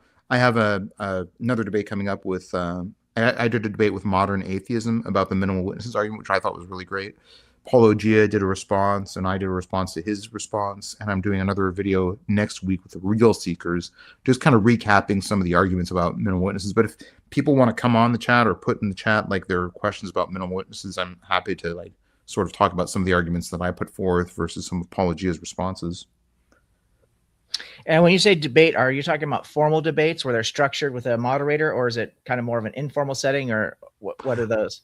My conversation, yeah, I've not done a debate yet with a moderator. My conversation with modern atheism was definitely, he had a very contrary viewpoint. So I did feel like it wonderful conversation, but it was definitely a more back and forth, like here's what I think, and just kind of fighting out the ideas, which was really wonderful and not like fighting in a bad way at all. But my video next weekend with Real Seekers is very much in support of he very much rejects minimal witnesses, let me put it that way. And so that's what he wanted to talk to me about, is like what are sort of my wrap-up thoughts about my exchange of videos with Paulo Gia. That is interesting because I had done, at this point, I think I've done four, I'm thinking four, possibly five actual debates. And I have another one scheduled, a formal debate, as I mentioned earlier, with Mark Reed, which I have been enjoying these last couple of debates that I've done because it's against other skeptics, and we're debating objective versus subjective morality, which is something it's a topic I've studied quite a bit. I find it very interesting. My previous debates were against theists and debating biblical morality, and that's depending on the person's position, that gets to be pretty sticky because in order to, when I get into a formal debate with moderator and everything, I come really hard, and I'm very careful to attack the ideas and not the people. And I'm probably most proud, not having won those debates, which I'm happy I did, but I'm most proud of the fact that every single person I've debated so far has commented on how polite I was in the debate, during the debate itself. So I find that to be really the biggest victory, because I think that in the debate sphere, especially formal debates, there's so much just ad hominem that goes back and forth, and so it really, to the observer, I think it really diffuses from the information itself. I think if you've got a good argument, you shouldn't need to attack a person's character or a person's, credibility or anything like this. You should be attacking the argument itself. And if you can't bolster your own argument, and you have to result in just personal attacks, it leads me to believe as an observer that maybe you don't have that good of an argument, So I think the debate sphere is very interesting. The informal debate setting, the problem with that is it tends to be, without a moderator, it tends to be even worse, where people are just literally just talking over each other and attacking each other, and you get almost no benefit, from watching something like that, in my opinion. But if you can have a productive informal debate, that's really setting a good example. I think, just to let you know, Dan Norton is maybe trying to get into the link, and he doesn't have the StreamYard link. So I don't know if you wanted to put that in the chat for people. Oh my God. So I did preface this whole thing by saying how unprofessional I am at all this. I hope you guys remember that. Yeah, that link is very useful. No wonder nobody's come in, because usually people will join this conversation, but if they don't have a link, then it doesn't help the situation. So thank you for saying something, because I would have been, who knows how long I'd have been sitting here before I decided that nobody wanted to come in. So I posted the link. We can try that again. Yeah. So anybody who wants to join the conversation, there is actually a link up there now. I'll have to talk to my media manager about what's going on here. Yeah. I mean, I'm going to have to fire the person who runs my channel. So yeah, unfortunately. Yeah, it's really bad. It's me, so that's why I look at other people's channels and they're so professional. They do such a good job, and I'm so impressed. And my channel is just really, I will admit, it looks a lot better than it should, and that's all because other people have taken on things like thumbnails and graphic design and linking me to other social media accounts and filming videos for my workout routines that I'm trying to help people on the fitness side of things. If it wasn't for here we go. If it wasn't for other people's help, this would look like a third grader's art project or something like that. It wouldn't be that bad, but it's coming along slowly but surely. So here's Dan Norton, and I'd like him to be able to introduce himself and his channel, and just remind people I will be putting a link in the description, and then we can get into some conversation. So Dan, why don't you take the floor? Hi everyone, thanks for inviting me up. I have been on here once before. I guess that was last Sunday, and had a little time now, and I saw the stream is going. I am very short on sleep, so I don't know how long I will be able to last, but I thought I would at least pop in and make a quick appearance. So I run a channel, as Objective Ethics mentions, at Dan Norton 1, where I promote Ayn Rand's philosophy. It's a philosophy, she called it objectivism, but what exactly objective means, that's a large topic, and maybe I'll get into that some with Objective Ethics when we chat on the 25th.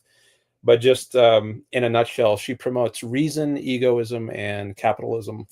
And I love talking about that, having debates and discussions, civil debates and discussions. I'm also on the civil debate train. So that's what I do. And I appreciate the sort of discussions here that are civil and rational, trying to get at the truth. Oh, that's a great introduction. And did you have any specific questions for our guest today? I guess we could talk some more about the issue of love. Like I had asked about unconditional love as well as loving your enemy. And I think you had said that when Jesus says love or to love unconditionally, I don't know if he actually says that, but I guess that's at least how people interpret him. That gets taken to mean helping out strangers that you see are in trouble. I forget exactly the example you gave, but I might help a stranger myself, but I wouldn't call that love. And I might just do it out of goodwill. And I think there can be self-interested reasons to do that. I wouldn't call it unconditional love or even love. I would just call it like goodwill, benevolence towards a stranger. And then even further, more extreme is loving your enemy.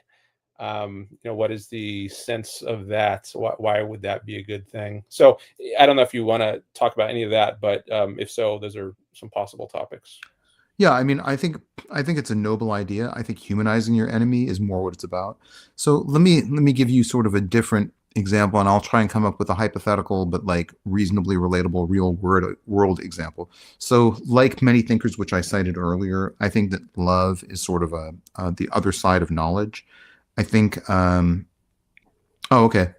There will be an after show later after the debate. I will post the info in my community post. Okay, good to know. All right, so I probably won't be able to stick around too terribly much longer, but anyways, I guess my point is this. I think that love and knowledge are sort of intertwined ideas, right? So here's an example. Let's say that somebody is suing me for something, and I'm having a dispute with somebody.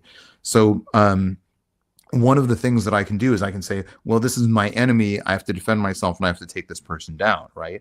I think a more loving perspective might be like, how can I humanize this individual? How can I relate to where they're coming from so that I can identify solutions that are more cooperative rather than antagonistic?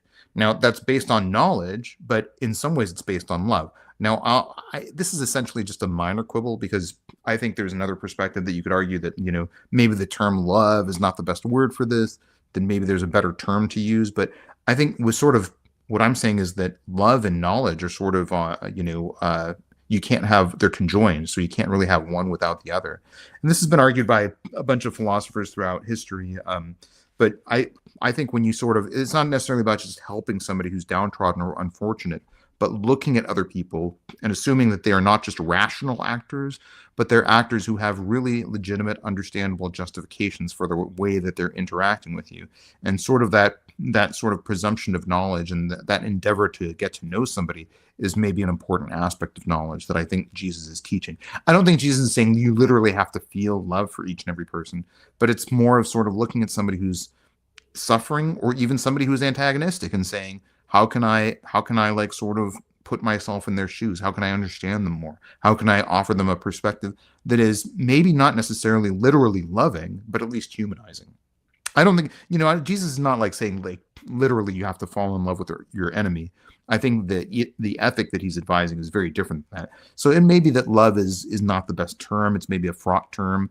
Definitionally, love can be challenging to define, but hopefully that answers a little bit of some of your questions and defrays at least some of the objections that you might be holding. May I just jump in really quick? This is great conversation. I want to acknowledge two things. One, I want to acknowledge Chris Moore. The other thing I want to acknowledge just really quickly here, Robin, one of our community members, she is having a formal debate coming up on the 16th. And that is going to be on the topic of whether it looks like whether the United States was founded on Christianity. This is something that is actually quite interesting.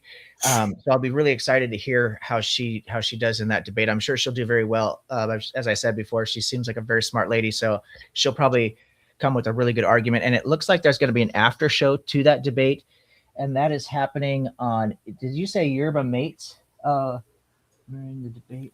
Oh, okay. So you can catch the debate also. In fact, I'd recommend supporting Joe with the Kentucky Atheist. It looks like he's going to be mirroring that debate on his channel. So definitely subscribe. I'll try and get links to all these channels in the description. I try to make sure to support the community as much as possible.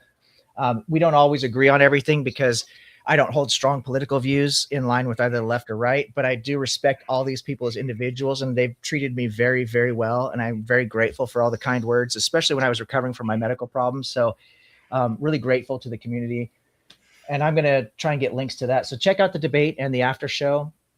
I'm sorry to divert further conversation. And I also want to be respectful and just greet Chris Moore, who's also been a real big supporter of my channel as well as other channels who I really like.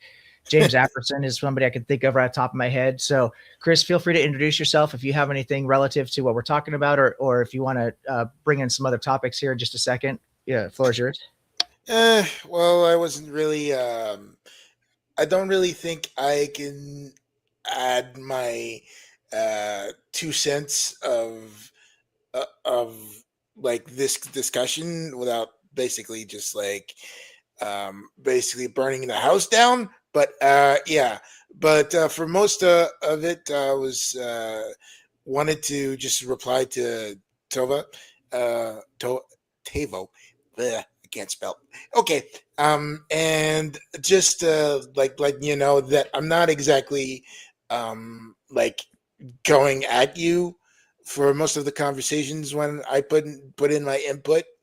It's just for me, that's how I essentially operate, like as in reacting. But that's Sure. No worries. Burn down the house. Burn it down. yeah. Well, the thing is just that like for me, is like to put it in like a model. For me, it's like the model of the multiverse stuff, and in orders for things to happen, it'd have to be basically essentially happen in a sequential, like a very specific sequential set of quote unquote doors that it has to happen for things to happen in some of that. And granted, I'm not really into the academic like somewhat evidence. As I said, I'm more of a common sense person. And also the implication that I'm basically going through the lens of mythology, as in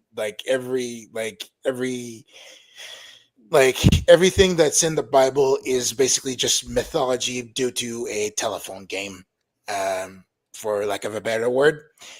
And yeah, so it's like I acknowledge that you can basically put Jesus as a teacher, but then the divine aspects of the crap just kind of falls into the cracks, and you can basically just not kind of compute with that in a way. But I don't really have time to just like hash it out, or I'm just gonna. I mean, those are good points. Can I ask sure. you? Can I either respond to some of the things you've said, or I could ask you Yeah, like sure. what Sure, you were sorry. saying about multiverses? I'm more of a chatterbox, so ask away. What was your point about multiverses? Well, the multiverse is that the sequence of events was basically needs to be in a very specific way for all of this to make sense. And I don't think that's actually true from the standpoint of what we know about multiverses. Like I think I think Max Tegmark wrote this hierarchy of 5 different multiverses. So yeah, it's really fascinating. I'm happy to talk about that more. yeah. Well, I'm just kind of using the multiverse as a analogy. To be quite honest, I'm not using it as like I believe in the multiverse, stuff like that. I'm just using that as the sequence of choices that people make and their consequences. Gotcha. Does that make Yeah, sense? yeah, it makes a little bit of sense. I guess I would say this that so a lot of people make this point about the telephone game, and is that analogous to the early oral tradition behind the New Yes. Testament? So Yes, basically. I think yeah, and I think the answer is not, it's not really analogous. There's a lot of rules of the telephone game that are sort of different than the rules of oral transmission of information. Like for instance, one of the rules is you can only say the thing once. You're supposed to whisper it in the person's ear. So all the rules, no one else in the room is supposed to hear it. So all those rules are sort of built on the idea that you're incrementally trying to distort the information rather than preserve it. And this is often explicitly said is it's actually the whole game started based on a very cruel ethnic stereotype of a certain population, which I won't go into. But anyways, that's the telephone game. Now, when you're talking about transmitting oral tradition, you have repeatability, right? You can verify the information with the person who told you that information, right? There's often several attempts to underscore mnemonic information. And moreover, we also have a lot of records historically where oral traditions were actually validated across sometimes centuries or sometimes across millennia. For instance, we have a lot of early Central African empires that can be studied by looking at some of the, I think it's in the country of Mali, looking at some of those oral traditions and weighing them against archaeological evidence. There's also there's this huge Celtic repository of information that carries information thousands of years where we happen to know a lot about early Viking conquerors because some of those oral traditions in Celtic culture have actually preserved some of those stories. We can look at on the American continent, indigenous cultures preserving, stories about earthquakes and things like that, and then look centuries later at the geological record and sort of weighing that against its truth. So to me, the idea that there was an oral transmission gap essentially over a few decades isn't that compelling as a way of saying, well, we can throw out the New Testament entirely. Now, I do think that it is an argument for skepticism. So I think you're valid in saying, isn't this just a telephone game? Shouldn't we be skeptical? The answer, I think, that's academically educated is yes, we should definitely be skeptical. And that's why there are certain rules where, I don't know if you heard my response to Robin Hood earlier, but I said, here's the rules I advocate for discarding some of the teachings of Jesus, discarding some of the statements, and here's my rules for saying, yeah, some of these statements have increased validity. Yeah, I've been in and out of this conversation. Sorry, because real life stuff to do. But anyway, how can I explain this? It's the the telephone game of it, it's not just the oral tradition. It's who writes down and who has monopoly on the information and stuff like that. So it's more like it's more complex. Like how I explain things is more complicated, but like it's more complicated ideas. But it's just I tend to compress my ideas and then just simplify it, and then over it's a repeating process. So I'm sorry if I think actually, Chris, you touched on it sounds like you've touched on a few things that I even brought up as well. Tavo and I actually did kind of discuss the same kind of a thing. It not specifically the way you're articulating it, but we actually, this is very similar to what we had discussed. And I don't know if you caught his opening argument because he did a great job of kind of articulating substantiating some of this. I might recommend everybody review that. And I do want to acknowledge another guest, Skeptic Philosophy, and also say, has his channel that he started recently, and that's taking off. It's been really successful for him, and I'm happy to see that. He does a much more professional job with his channel than I do. Mine is his graphics and stuff. Come on. Yeah, no, you do a really good job, brother. And so please do. I'll try to remember to get a link to your channel in the description of this video as well. No big. I just come into chat. Yeah, welcome. Feel free to introduce yourself. We kind of have the conversation is kind of going down two different roads. One part that I would like to, add some input into is something that Dr. Dan Norton had brought up in his talk about the loving your enemies concept. I think there's some real interesting, the way that we're looking into the definitions of love and how that applies in a more practical concept. And Tavo had addressed that. And I'm in agreement with that. Loving your enemy, depending on how you want to understand that, can be real problematic, right? But I think, for myself, being a moral realist and for focusing on virtue and my personal beliefs that we're here to make the world a better place, I personally believe that the value that we actually find in the world comes from having other people in it. I've used, if I could just go on a really quick 60-second, 90-second tangent here. I heard a story from somebody once that really helped me to conceptualize this. Imagine if you had the world's largest diamond, right? Just the biggest diamond that's ever been seen. It's as big as a fucking car or a house or whatever you want. You've got this huge diamond. You're now one of the richest, most wealthiest people in the world because you've got this huge diamond. Now imagine that all the people in the world disappear and it's just you and this diamond. The value of that diamond becomes inconsequential. You don't need money anymore. You can go move into whatever house is built because nobody's living there. You can drive their car. It doesn't matter.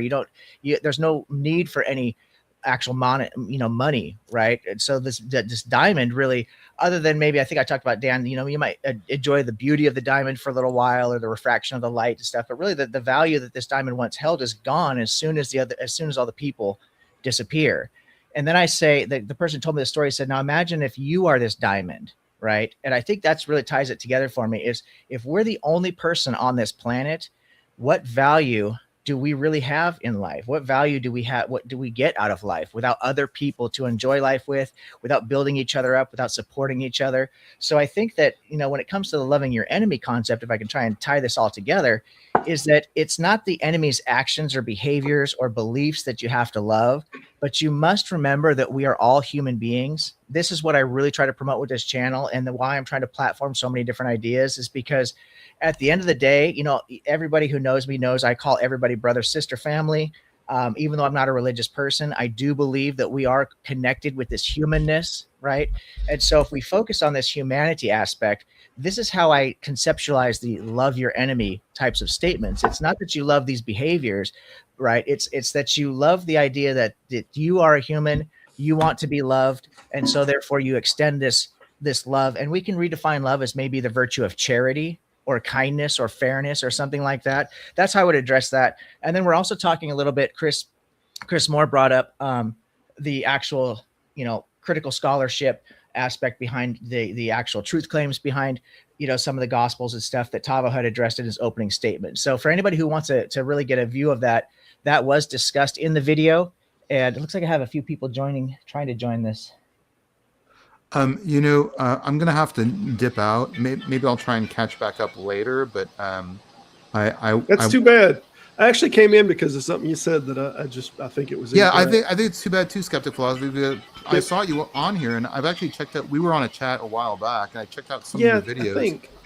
Yeah, and your content's really great. I hope we get to chat again, and I feel bad because this kind of happened to us last time, where like you joined, and then I was like, well, bye, I have to go. So I'm not. It's all right. That's how I met Objective Ethics the first time too. Yeah, no, but I love your channel. I've actually watched some of your videos, and I've clicked the like button. So I'm bummed out that I'm dipping out at probably an inopportune time.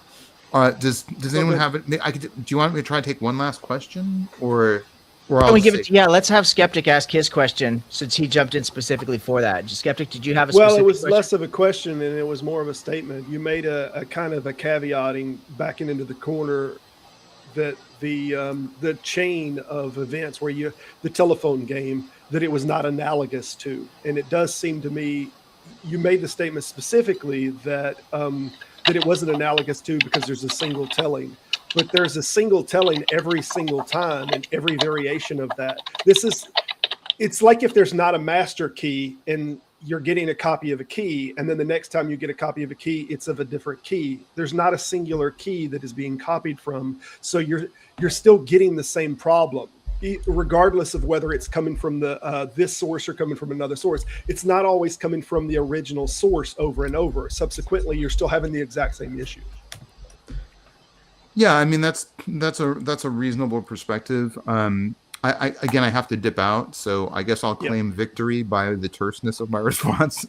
No, but I tell you what you should do is reach out to me, because you've got a really great channel. I'd love to talk a little bit more about this. Sure. And Tangelo, really great to see you as well. Nice to see you on here. We'll set up some time to chat soon too. So, and I'm sorry I have to dip out. It's been 2 hours. That's usually a long time for my brain to like. All good, Ben. Keep it on. Yeah, I got to switch my brain back to sleep mode. But all right, well, thanks everyone. Thanks so much. This has been a really enjoyable conversation, and please check out my channel, and I'll put some really relevant content up very soon. So it's been really great to be here with all of you, and thank you all again. Look forward to speaking with you again, brother. Thank you for taking time out of your day to come on here. Okay, it's been great. All right, bye. And I'd like to acknowledge our the latest guest here, Antangelo. I hope I said your name correctly, brother. I think I've spoken with you once, maybe. I don't know if I've spoken to you. I think I spoke to you once, maybe before. Really pleasant conversation, brief. I think I was on my way out to work at that time, but I've heard you talk a couple of times on, oh man, would it be like maybe Brooklyn Lou's channel or something? I can't remember where I've seen you. You might pop in and out of different channels. The community is actually, the internet makes the world so small, so I'm not sure where I've seen you before, but welcome to the channel. Do you have any opening remarks? You want to introduce yourself or your channel or something like that? If you have any specific questions, our guest has left the building, but you're welcome to bring up. This is an open platform for people to share their ideas. The only rule I really have is that everybody try to be respectful of each other as human beings, but feel free to attack any ideas. That's what we're here to do. Yes, hello everyone. Now that you mention it, I remember that we had a chat before, and I remember it was indeed at Brooklyn's channel. So yes, we talked about a few issues about evolution and so forth, but you had to chime out. So we didn't have much time to actually exchange ideas. And now the floor is pretty much open since the guest has left. Today we've discussed issues about, briefly talked about morality. He made an argument for why he chose Christianity over other religions. I didn't give him much pushback because I wanted to give him an opportunity to really express his views. Comments I would say about that, I'd like to engage further with the guest on another conversation. I don't want to, talk too much about it when he's not here to defend his points, but I do, having studied different theological models, my issue when it comes to the Christianity versus other religions ultimately comes down to ethics of above and beyond all else. Historicity and stuff I find to be problematic with all theistic models, but I don't really put too much weight into that. I don't waste too much time criticizing that stuff. I think that's really, personally, it's neither here nor there. People can believe what they want to believe. What I'm concerned about is people's actions. And I do find that the moral claims coming from the Abrahamic religions are pretty bad, pretty inconsistent, in my opinion. I've done formal debates on this. So that's what I would have pushed back to the guest is really wanted to ask him about the moral claims and where he's coming out on that. Because also one thing I've learned is, having done this for many, many, many years, is religious people are different than religion, and individuals tend to have their own interpretations of these texts. And so, you can't really judge another person based on the text. You have to find out where they're coming from, because so many people, I've got a guest coming on next week, A's Philosophy, for example, and he rejects all of Paul. And I think John as well. So it's really, every Christian's going to have their own interpretation at the end of the day. Every Muslim, every Buddhist, everyone's going to have, because we're all individual people. So this is not a knock on any individual person. It's just what I see as a collective. When I read the Bible cover to cover, which I've done more than once, I find to be problematic when it comes to the ethical teachings personally. So that's what I would have said on regards to today's topic. The floor's open. Gentlemen, feel free to introduce any topic you'd like. And please just have a polite discussion. And let's start with Dr. Norton, because, sir, you came actually first. Did you want to address anything in particular? I was actually going to say I got to go, but since you just came back to me, maybe I'll just leave with a parting thought. I was going to ask Tavo if he was still here about faith, because I think that was the first question he addressed from me in the chat. I asked, is it good to believe things without evidence, i.e. take things on faith? And it sounded like he was opposed to that. but then I was thinking, well, isn't taking things on faith like core central part of Christianity? And I think you had cited some line from Hebrews. I forget the exact quote. Believe in things not seen, something like this. No, that's Romans. Romans. Yes, that's Okay. correct. Belief in the things unseen. Yeah. So I was just going to ask him, like, well, if you're not on board with faith, are you really on board with Christianity? And I would be curious to see what he said about that. Yeah, maybe I can answer that then. First of all, I think that the Bible itself says that we should practice reasonable faith. So there are different kind of faith. There is blind faith, there is reasonable faith, and there is unreasonable faith. So the mere fact that we eventually cannot experience God with our senses, that isn't a good reason to reject the existence of God, because reality goes far more and beyond what we can perceive with our senses. And I think that Turek, he said a very concise and, in my view, pertinent phrase. He said, what is pointing to the cause. So we do not need necessarily to experience the cause, but by the effect, we can make reasonable inferences to what is the best explanation for what we experience. That seems to be the same argument that has been made or can be made for any God, though, throughout history. That it just seems to be indistinguishable. You can have faith that can get you to the same conclusion that Zeus is true or any other thing. It doesn't seem that faith in that sense is determinative of what reality is.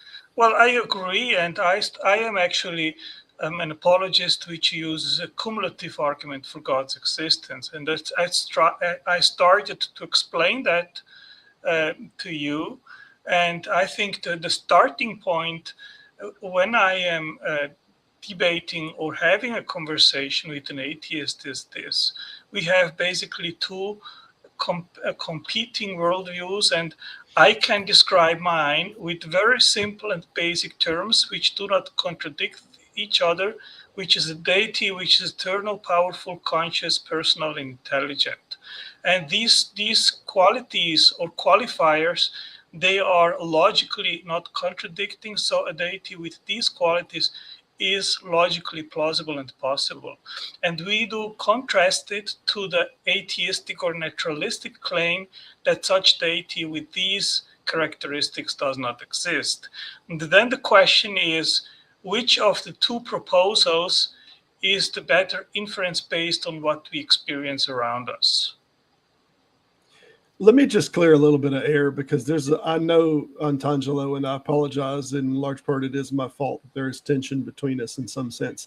I did remove you off the stage there, and the only thing was I only had an hour, Antangelo, and it was getting off of the subject matter at hand that I had originally opened the stream for. So I apologize in my abruptness. I did wish you stuck around a little longer. I was trying to, when Kurt was done talking, explain why I did remove you off the stage, but my apologies on the subject.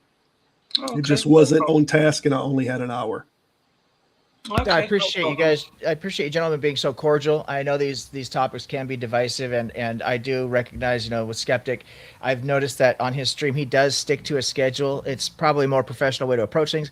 I try to be open as much as possible because I invite so many people in, but we all have what they call in real life obligations, and I know that Skeptic has family and stuff like that. So I myself mentioned at the beginning of this stream that I've promised my wife that I would help her out with a few projects that we wanted to get into. So at some point I'll have to shut it down as well, but I do have some time still left to let you guys have these discussions. And so I appreciate that everyone's being so cordial. And there is going to be some history because these channels do overlap, and they do have people who bounce around from one to the other. So that's to be expected. And I know that people were addressing Antangelo directly, but I feel like, Chris, you've been kind of in the corner back there. Did you have anything? Can I turn the floor over to you? Do you have any specific questions? Dan, are you taking off? Yeah, I got to go. Okay, brother. It's always good to see you. I appreciate you supporting the channel and for linking my name when you do tell people you've been on here, so that it kind of funnels traffic to me, and I try to do the same to you. So I'll make sure to get a link to your channel in the description, as I usually do. And I'm looking forward to seeing you on the 25th. Yeah, likewise. Thanks. I appreciate it. I'll catch you later. Very good. Chris, did you Thanks. have anything yeah, go ahead. The floor is yours. No, I'm gonna dip out actually and eat. So thanks just for having me, Objective, and see you on the next one. Okay. Chris, I appreciate you've been very supportive from the very beginning, and I really appreciate you. And I know that sometimes it's difficult to get in, have these conversations, and collect your thoughts. I have really bad ADD, so sometimes I'm all over the place. You guys have all been very gracious, and so Chris, thank you for joining the conversation. You're always welcome here. Okay, so it's always open to you. All right. Later. Later, man. Well, that kind of weeded things out. So, did you gentlemen want to direct each other specifically in regards to the faith concept or to the logical argument for or against the deity as Antangelo had defined it? I noticed, brother, and this is not a criticism, just an observation, but I did notice that you left out morality in your definition of this God, that God is good or God is whatever. So that's kind of interesting. Skeptic, did you have a direct response to that? Not really. Not really. The main reason that I came in here was the statement, and it was more about the process. It wasn't even to do anything with the religion specifically. It was just the defense mechanism that was going on about the chain of tellings, as if that there is something prestigious about it, or that it can be maintained without flaw. And we just know that's just not so. The more and more you tell a story, the more you lose it. It is way better to write something down or to have a centralized document. If you have a centralized document, even if the stories wind up going further and further away from the centralized document doesn't move. Whereas if you don't have a centralized document that binds it, then you're retelling it, and then someone else is telling it, and so forth. And it's not as if it's all coming from a singular origin. So if we had a singular origin that the telling of the story only came from one point, then that would be one thing. But that's not what happens in these narratives. So I just think all of the defense mechanisms, the whole defensive structure that was made against the audible telling of a story, it just seems to fall apart to me. And another statement that was made there was that that you get to tell it over and over, but still, every time that it's told, it is from different people. There was one more thing that he said that it was just problematic on the defense mechanism of it, but I forget what it was. Well, my late father was a locksmith, and so I really liked your key analogy. And this is a really good analogy because what happens is, if you make a copy off of a copy as opposed to the original, there are going to be imperfections. Okay. Even, I mean, you're not making keys based with CNC machinery, right? So this is not precision, right? And so you do get these minor imperfections, and if you start copying these imperfections, you add more imperfections to them, right? So it's as you copy upon a copy upon a copy. And so that's a great analogy, and it really helps to visualize that. Well, Steven Pinker talks about this a little closer to home in psychology. And Steven Pinker talks about reflecting on a memory, that we reflect on a memory from childhood. And then what we have is whatever the tone of the memory is that we reflect upon, then sets the tone of the memory. So I'll give you an example. Say if something happened to us in childhood, and if we look back upon that fondly when we're reminiscing about it, that fondness of that reminiscing is now becoming a part of it. So now when we think about the event again, are we thinking about the original event of it, or are we thinking about when we were doing introspection of it, and then whatever emotional connotation that we had at that time is transposed over onto it? And this is why we get this buildup of what we call the rosy remembrance syndrome, that the past is always remembered more and more rosy, than it actually was. Everything was so great whenever I was young. But that's a byproduct of the more that we think about it. And I've seen this in psychology where people build grudges, where they're angry at their parent, or say, oh, my dad or my mom never loved me. And then they talk crap about their parents to other people, and they say these things that their parents didn't ever love them. And then this is becoming a part of the memory, right? So now the more they reflect on it, are they even getting to the original memory, or is it just all this constant duplications of the memory the more that you talk about it? And it has with it all of its emotional connotations. Yeah, this is really brilliant, and there's a lot of truth to this. You can study this in psychology, because this actually ties into our natural defense mechanisms of how we handle memories and process memories, and combine that with the processing of emotions, because our brain ties emotion and memory together. And so this is all just a natural process, and it's difficult to be truly skeptical. And this is why we can't fully remove our own biases from a situation, which is why having something that's objective, such as and when I say objective, I'm talking about outside of our own perspective. So like a written record or original document or something like that, original key. Then you have a reference point there that's more solidified. Tangela, did you, and I hope I'm saying your name correctly, brother, so feel free to correct me if I'm not, but did you have any responses to this or any comments? Well, my correct pronunciation of my name is Otangelo. Okay. Otangelo. Yeah. So yeah, I mean, the question is being a skeptical the best ultimate position to hold when it goes to worldviews? And I think when you are just skeptical, that doesn't give you much. I think it is a good tool to be skeptical in regards of any claim when you are on truth searching. I agree on that. But the thing at the baseline is that one claim must be true. We are here, and that demands an explanation. And any of all the different explanations, I mean, the truth is out there somewhere. If we have it or not, that's another question, but the truth is out there. And of course, we want to find it. We want to know the answers to the basic questions in regards of existence. That's a fact. And I think that just remaining constantly skeptical or agnostic, that isn't in the end a satisfying position. And I think that we can come to meaningful, substantial, and warranted conclusions when we actually start investigating the world around us. I agree with the statement, and I think there was even a philosopher in epistemology that made this statement, and I don't know if it was Kant or who it was that was talking about skepticism can't be the end. It can't be the end of your philosophical positioning, and to that degree, I agree. The problem is that I've mentioned this before. It's the amount of statements that can be made that are not reflective of reality are infinite, whereas the amount of statements that can be made that are reflective of some aspect of reality are finite. And this is we see this all the time, these arguments of in the circle and out of the circle. Everything that can be known is drawn inside of the circle. Everything that cannot be known is outside of the circle. I'm sure you've seen these kind of philosophical exercises. But the thing is with a claim, for instance, if I claim there's a blue unicorn, there's a pink hippo, and just infinitely all day, every day, I can just say these different things, that it is not correspondent to reality. So the amount of potential things that can be claimed that they don't have a thing in reality that corresponds to them, it is infinite. Whereas reality is a grounding thing. That thing is true. There is a cup here. There's only a finite amount of things that I can say that is true about this cup.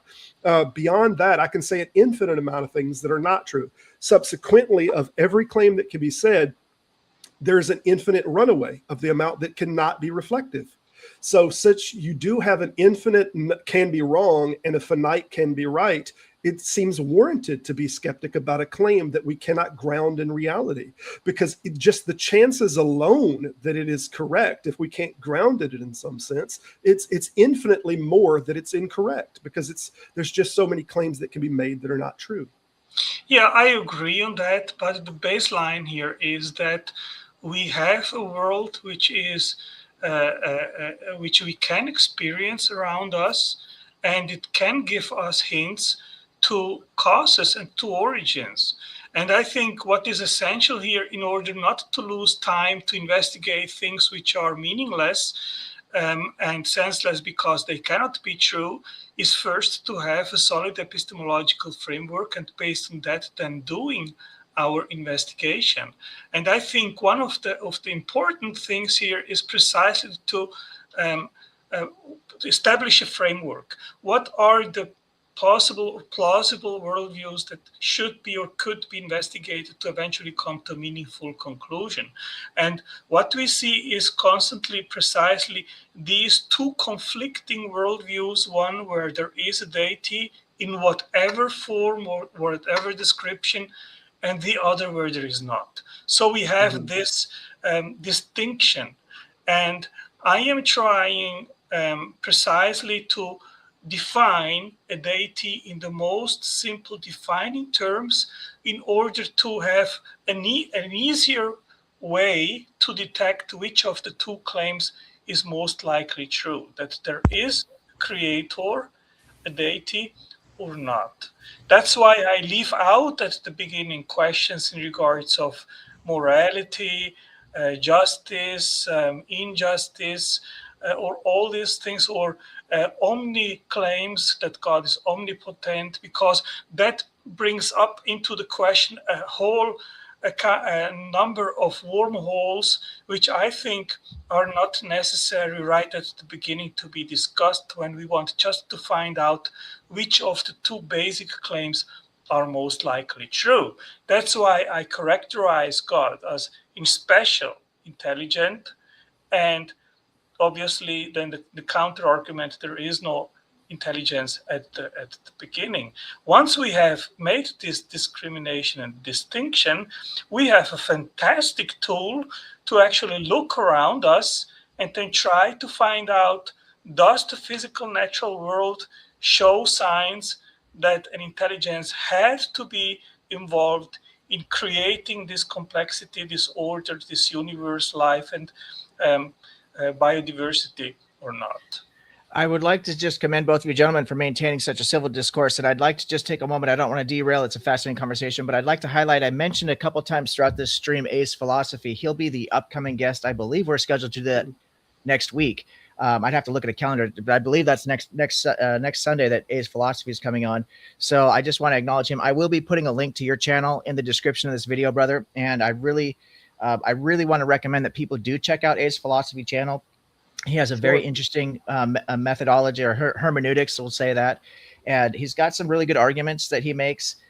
But we don't agree on everything. In fact, Ace and I have had probably more disagreement than anything. But the one thing, I've been on his channel as a guest before I started my own channel. I mentioned I've been around other people's channels, and Ace and I have had a number of disagreements on his channel, and we've never had a bad conversation. We've never been disrespectful to the other person. We've never been rude, condescending, and yet we don't agree on very much. You know, we come from two different, I guess you call it worldviews. That term, it gets a little sticky to me, but we'll call it worldviews for now. So I think that, for example, of how you can have a respectful disagreement, you know, irregardless of what your particular position is, check out Ace Philosophy channel.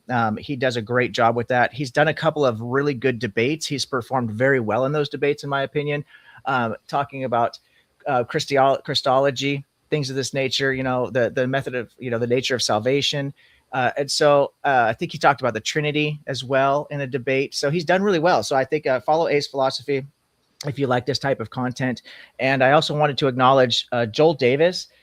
He's a gentleman who I had a chance to meet on another channel, and it's been an absolute pleasure getting to know Joel. And he hasn't engaged on this channel yet, but I do hope sometime he joins one of these panels, because he's extremely well-spoken, very intelligent, and he has a great way of pushing back on ideas in a respectful manner. So Joel, I want to give you a nod, Ace Philosophy. Just make sure you guys know the link is in the chat. Anybody's welcome to join the conversation.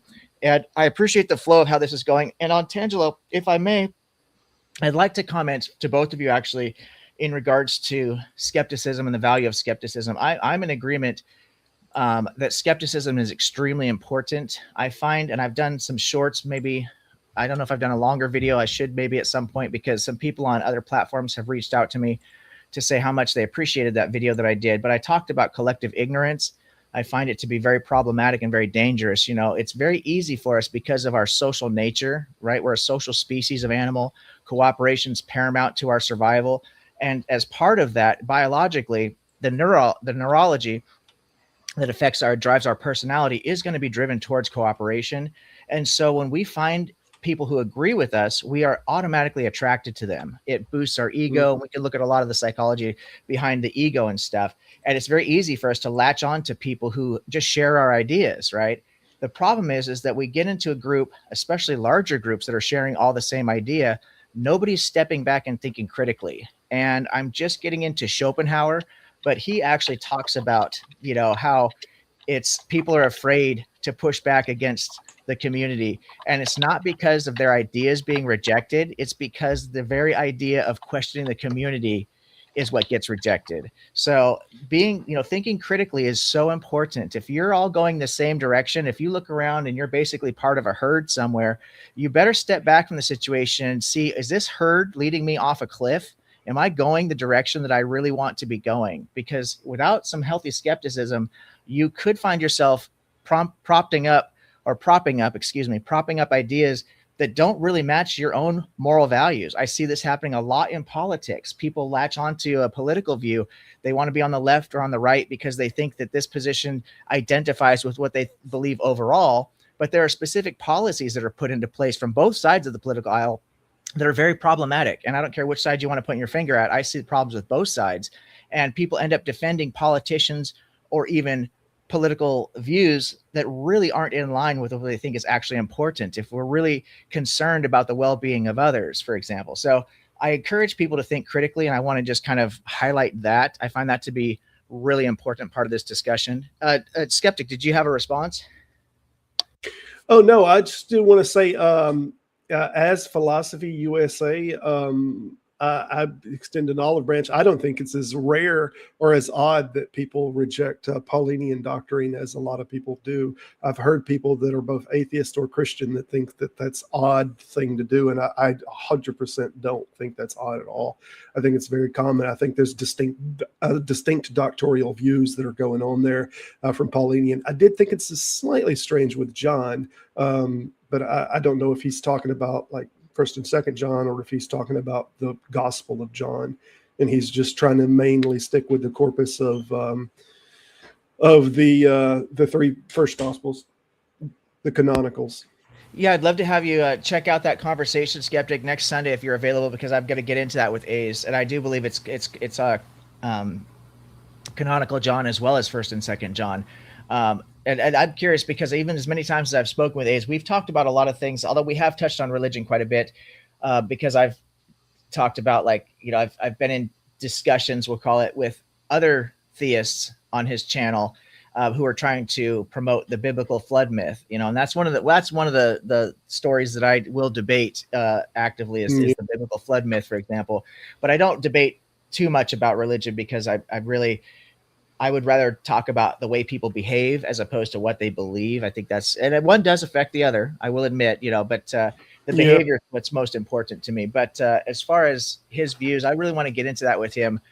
What books of the Bible specifically do you reject? You know, because if you're going to just start throwing stuff out, what hermeneutics are you using to determine what stays and what goes, you know, because how dare you just throwing stuff out. I just want to say, I mean, it's more Paulinian doctrine did come along after, you know, or it seems to be a separate thing. He didn't meet any of the other writers, or well, he met some of them, but he admitted himself that it was neither taught him of man nor did he learn it of man. It's a very different kind of doctrine, and there's a lot of doctrinal ideals that he brought to the table that weren't in the Gospels, even the use of faith and how it operates. I want to give Antangelo a chance to respond here, but I just want to mention really quickly, there's actually another friend of mine who platformed me early on, who I'm very grateful of, Tristan Gabriel from 21st Century Minds channel. I don't know if any of you guys have checked out his channel. That's another link I need to put in the description of this video. But Tristan Gabriel, he's got a master's degree in theology. Now I believe he considers himself to be an agnostic deist. And I could be wrong about that. He might just be agnostic. I think he is an agnostic deist. I think he's more open to the idea. But he's just no longer convinced about Christianity in particular. He used to be a full preterist, I believe. So he has quite the history with the theology, and he's a very good understanding of it. And he is hosting a debate with Jacob Berman. And I don't know who Jacob Berman's interlocutor is going to be, but Jacob Berman, for those of you who don't know, he runs the History Valley channel, which is a big channel. It's got a big audience. It's a big platform. He's hosted a number of scholars on that channel. And Jacob Berman has quite the theory in regards to Paul. And I don't know if you guys saw his series on that. It's a few months old now at this point, but he did several videos on Paul and had other scholars he's had who have talked about Paul over the years. So he's got a lot of good information on Paul. He has a very outside the box view. I don't know if it's as outside the box anymore. I think modern scholarship is starting to be a little bit more critical of Paul. In fact, I've seen some scholars who are pushing Paul all the way into the beginning of the late 1st century, beginning 2nd century, with Marcion and stuff. So there's some really interesting ideas. I'm not saying those are true, but their scholarship is starting to move around with Paul quite a bit, because Paul was really considered the earliest source. And that was the consensus even among critical scholars. And now we're starting to see a little bit of a shift in critical scholarship with Paul. I think there's a definite shift in theology with Paul, between Paul and the synoptics, but that's a conversation for probably another time. But we'll get into that with A's a little bit. But on Tangelo, it's did you have a response or any comments you wanted to make? Yeah, I think when you start with the position, I don't like this in the Bible, I don't like that in the Bible, and I've seen so many atheists saying, oh, the God of the Bible, he's immoral, he accepts slavery and genocide and so forth, and then they reject the God of the Bible. But you cannot reject the God of the Bible based on that argument, he is immoral. That is a logical fallacy. So I think, first of all, you need to establish and be sure, is the God of the Bible just a human invention which evolved over thousands of years, or does actually the God of the Bible exist? I think this is the more crucial and fundamental question that any one of us needs to elucidate and come to a solid answer to that question in the first place. And if you think that the God of the Bible does not exist, then, well, what is your alternative? And if you think the God of the Bible exists, but he is immoral, then that is also something which I see very problematic, because then you are saying the very own deity which actually is moral or created morality, you think as a created creature you have a superior understanding on morality than the one that created you. That is for me something which makes absolutely no sense. Then I would say that that person needs to be a little bit humble and try actually to understand what that deity stands for and why things are portrayed in the way they are in the Bible. Yeah, I'd like to just respectfully push back a little bit on that. Now, I do have a fairly unique position as a skeptic. Most skeptics believe morality is subjective. I believe it's objective, and I believe you can make an argument for that. So you can base the argument on logic. So it doesn't have to be, as my idea better, which is more logically consistent, is the argument that I run. But I was curious because you made a statement that it's a logical fallacy to judge God based on morality. And you didn't say which fallacy it is, because I can't think of one off the top of my head. Can you articulate that a little bit more clearly? Which logical fallacy specifically would you think that is? The fallacy is by saying the Bible of the God of the Bible is immoral, therefore he does not exist. Oh, I see what you're saying. Okay, so you've got a that's an appeal to stone, right? Yeah, or a false dichotomy, yeah. Right. Okay.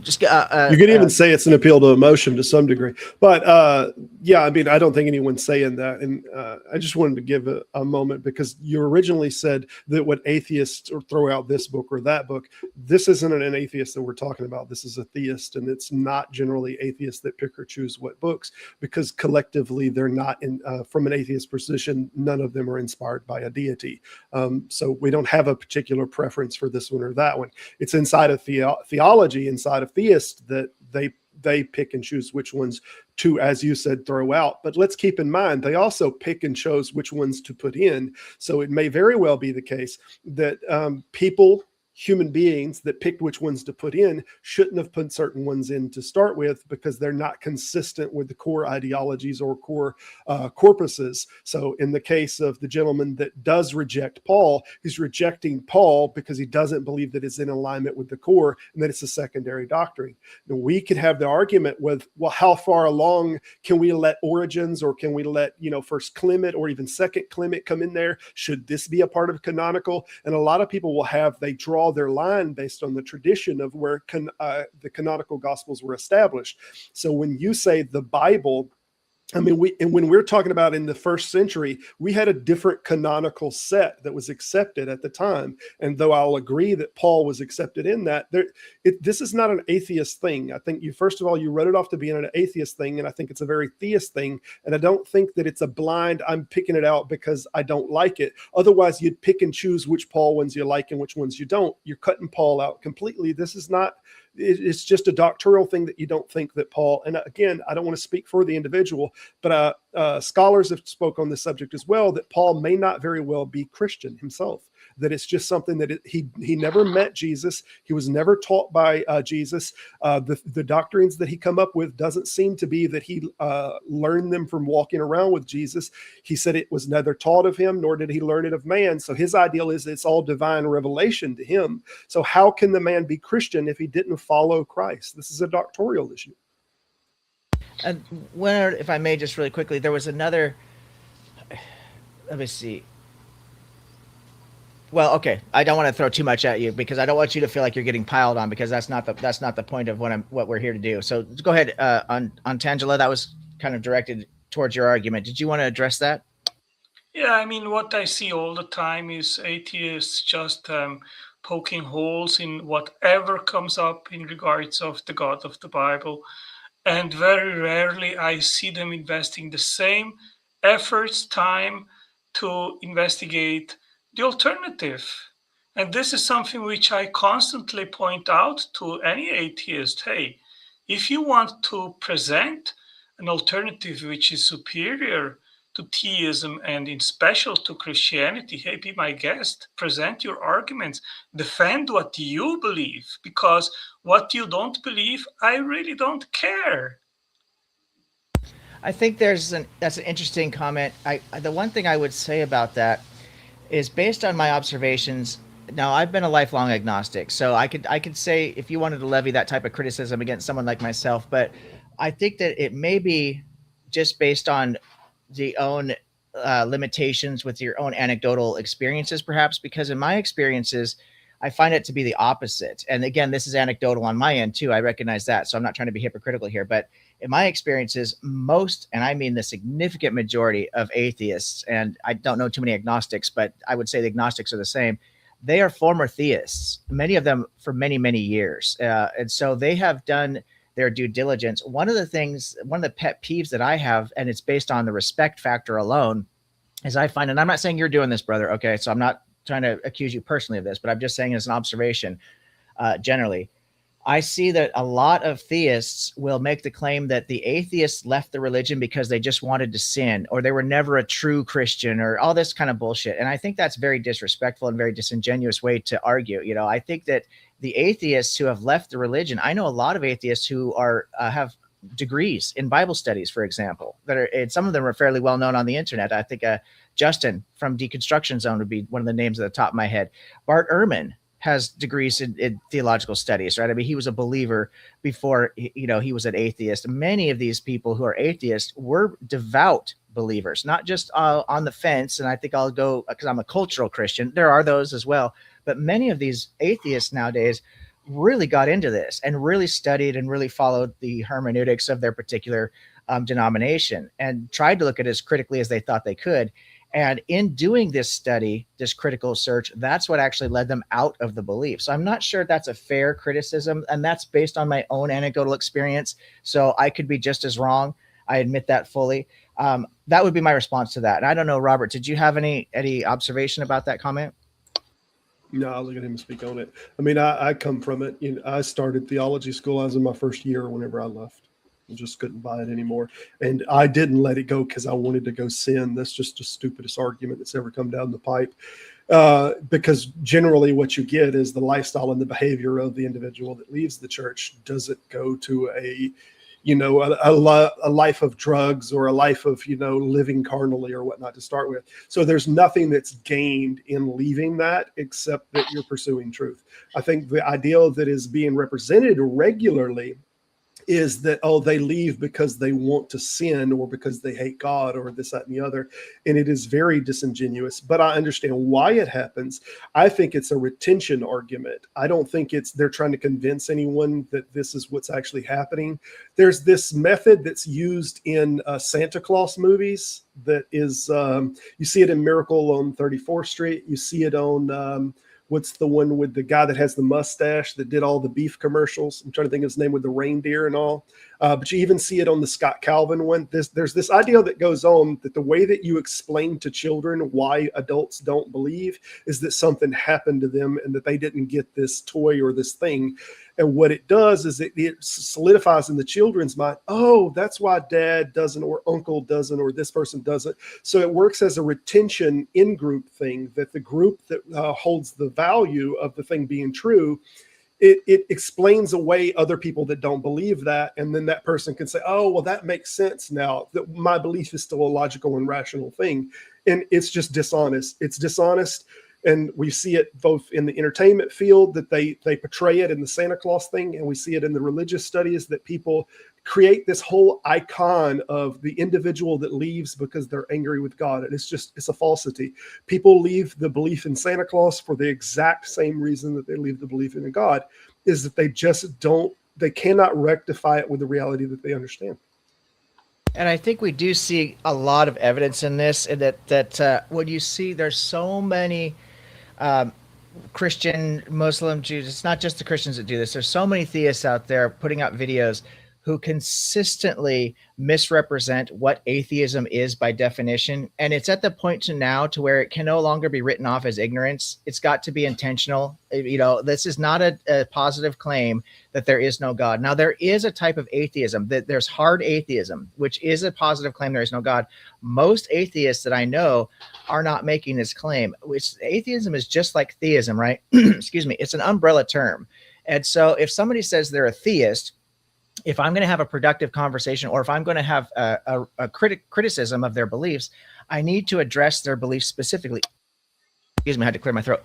I need to address their beliefs specifically. It does me no good to attack their beliefs in Allah if they're a Christian, right? I need to actually figure out what kind of a theist they are. The same thing applies to atheism. If a Christian is going to put out content debunking atheism, or quote unquote, whatever they do with these videos, they need to address a specific type of atheism, because there's many different types of atheism. Buddhism is a type of atheism, right? They believe in supernatural things. They believe in reincarnation and karma, but there's no God. There's no God central figure. So this is a type of atheism, because that's all atheism means by definition, is without God, atheos. So when we say atheism, and if the religious people weren't doing this so often, then it would lead me to believe that they're really taking these arguments seriously. But because they're not really addressing the actual arguments that atheists are making, they're not labeling atheism accurately, I find it to be fairly disingenuous. It appears to be disingenuous to me anyway. And again, I could be wrong. Maybe their heart is pure and they're just really ignorant and they don't know any better. But I do think that the argument that you're making against atheists, as in general, saying they haven't really investigated, that they're starting out, and I don't think you use this word specifically, but I felt the implication was there that they're starting out with a bias. I don't think that's being fairly levied. And I do think that everyone does have a bias, but that bias works both ways. So I don't think that it works more one way or the other necessarily. So I don't think that's necessarily a fair way to really attack the arguments. I think we need to look at what the arguments actually are. And I think disbelief is a perfectly reasonable position to hold. But again, I'm not trying to be mean to you, but that's kind of the reaction that I would have to that comment. Yeah, I think that you both are basically, maybe you don't perceive it, confirm my criticism. That is that, like Robert, he comes also from a theistic Christian background. And that is what many atheists, what their trajectory is. So they are investing huge amount of time and learn the religion. They know exactly what Christianity is, what it stands for. And then sometimes in the trajectory, there starts to come some skepticism in regards of if these claims made in the Bible are true. And then they are starting to invest all their forces and their mental capacity in scrutinizing the claims in the Bible. And then they come up with tons of books and arguments which supposedly disprove the claims of the Bible, to the point that then they are starting to say, hey, the Bible is full of contradictions. The God of the Bible is immoral. The theological system makes no sense. I have no clue why there is need of a substitute for our sins. And Christ didn't come back yet. He didn't fulfill his prophecies. And all these arguments, and when you knock down one, then there comes another and another and another, and the skepticism just remains there. The problem which I see here is precisely which I mentioned before. If you think that theism in general and Christianity in particular is false, then you need actually to have, or at least to investigate and come to an alternative conclusion which is rationally and intellectually more sound and superior. And I have over the years challenged many atheists on this.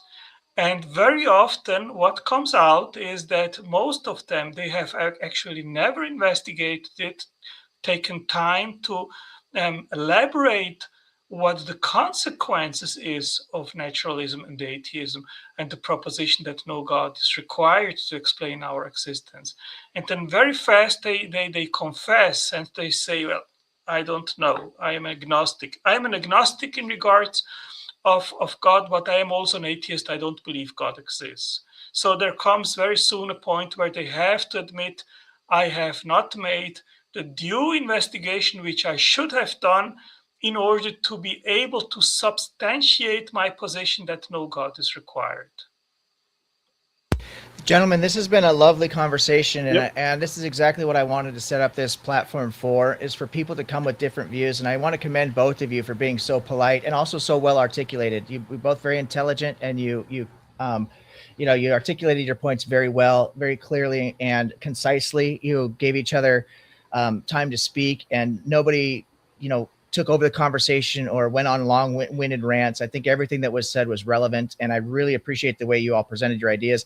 I'd like to invite everyone back. I did promise, I said this at the beginning of the stream, I did promise my wife I would help out with some projects we have around the house today. And she's kind of giving me that look like, tapping the old, it's time to the look. Domestic. Yeah. Happy wife, happy life. Right. So that's, that's where I'm at. I do need to actually wrap this up. And I probably will. Let me give each of you an opportunity to have a closing statement, though, out of respect. So, Skeptic, you came in first. I'm going to give you the opportunity to have the first closing remark, and then Antangelo will let you have the final word there. Okay. So, Skeptic, anything you want to say? You want to plug your channel, upcoming projects, talk about this, tell me how much you like my channel, how good looking I am. All that stuff's great. I appreciate you. Thank you for having me on. I'm glad that we are starting to get some of these that people can openly come in and just conversate, and to the degree that they can stay civil.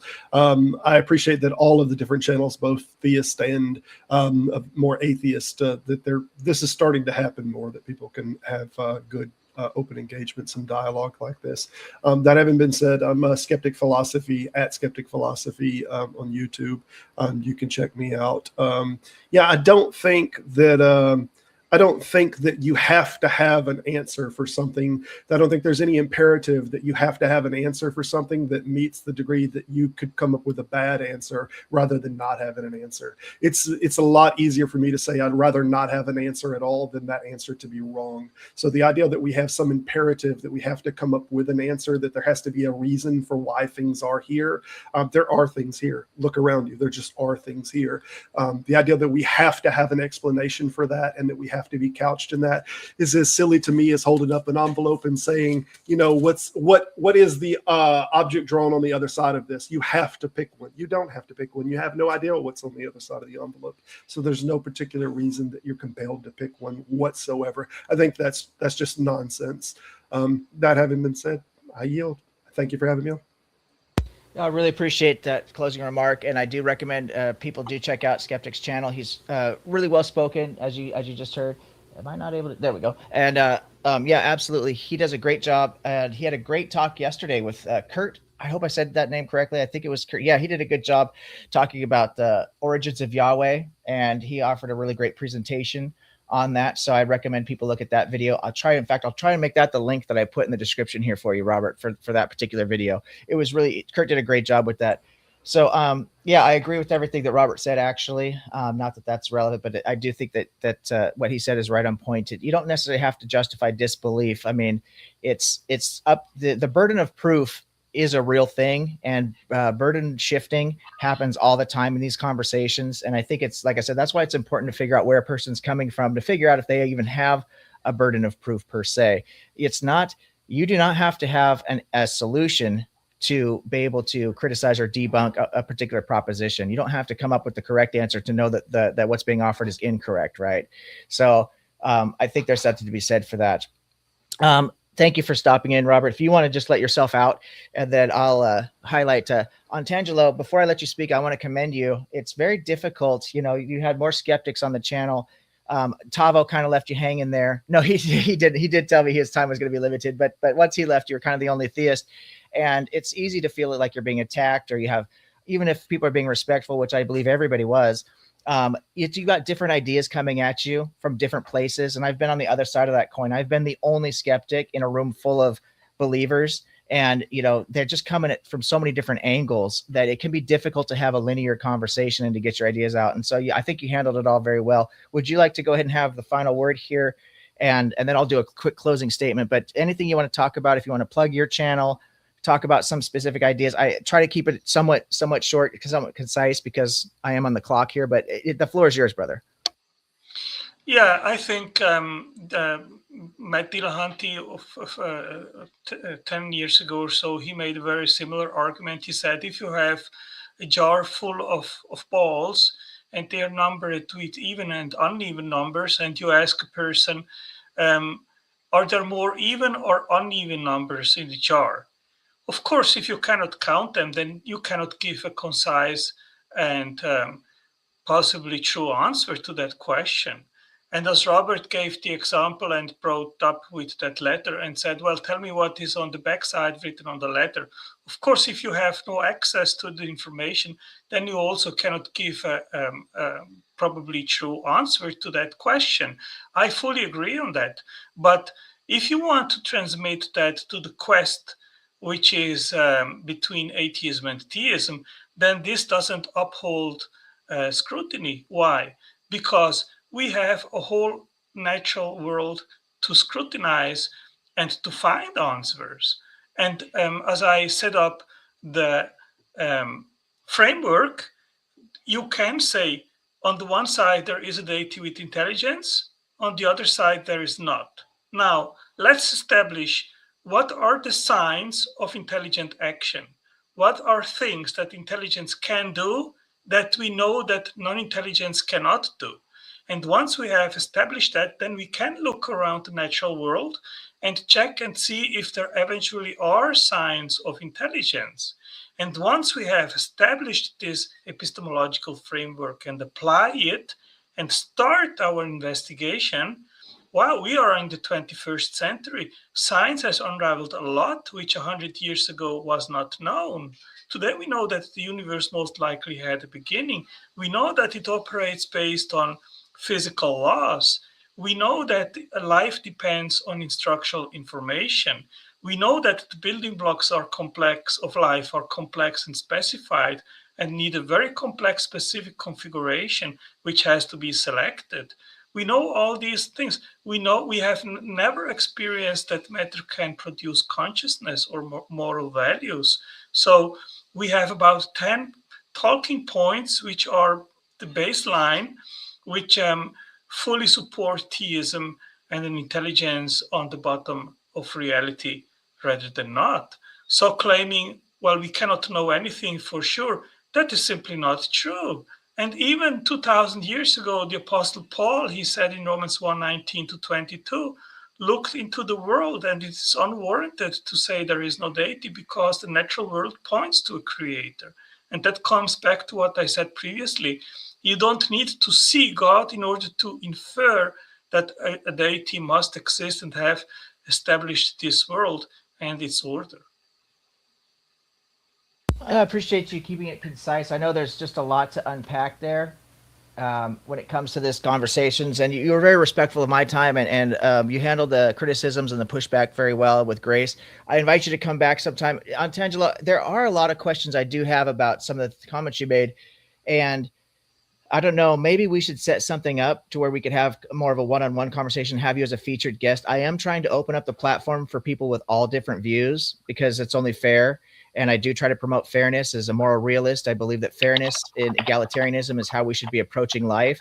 It's extremely important that we treat other people like cases alike, right? So I treat other people like I want to be treated, which is why I support things like gay marriage, for example, using people's pronouns, whatever that is, because I believe that we should be respectful of other people.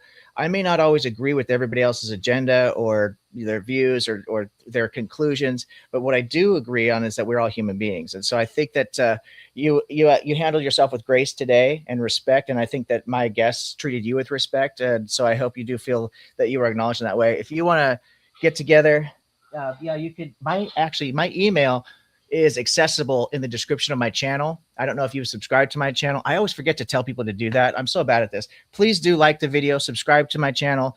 If you have any pushback from anything that me or one of the guests said, I invite you to have respectful conversations in the comment section. I will try to address relative comments as much as possible.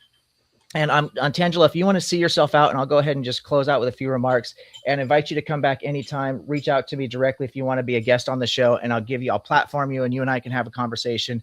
And then I can ask my questions and give my pushback without you feeling like you're not attacked, but you have so many people coming from so many different directions. All right, brother. Good to see you. Yeah, you have my email here in the chat. You can write me when you have time, and we can set up something.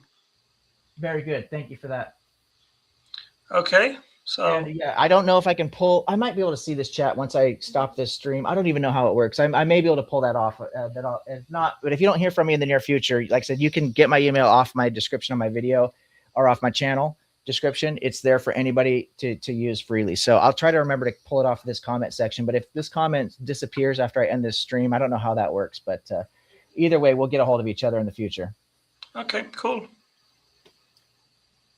Okay, and if you want to just see yourself out of the studio, and then I'll go ahead and just I want to acknowledge. I see that it looks like, did I see Austin Sims? Yes, Scientific Origins has come in for a minute. Boy, I wish you'd have been here early. I would love to have you come on.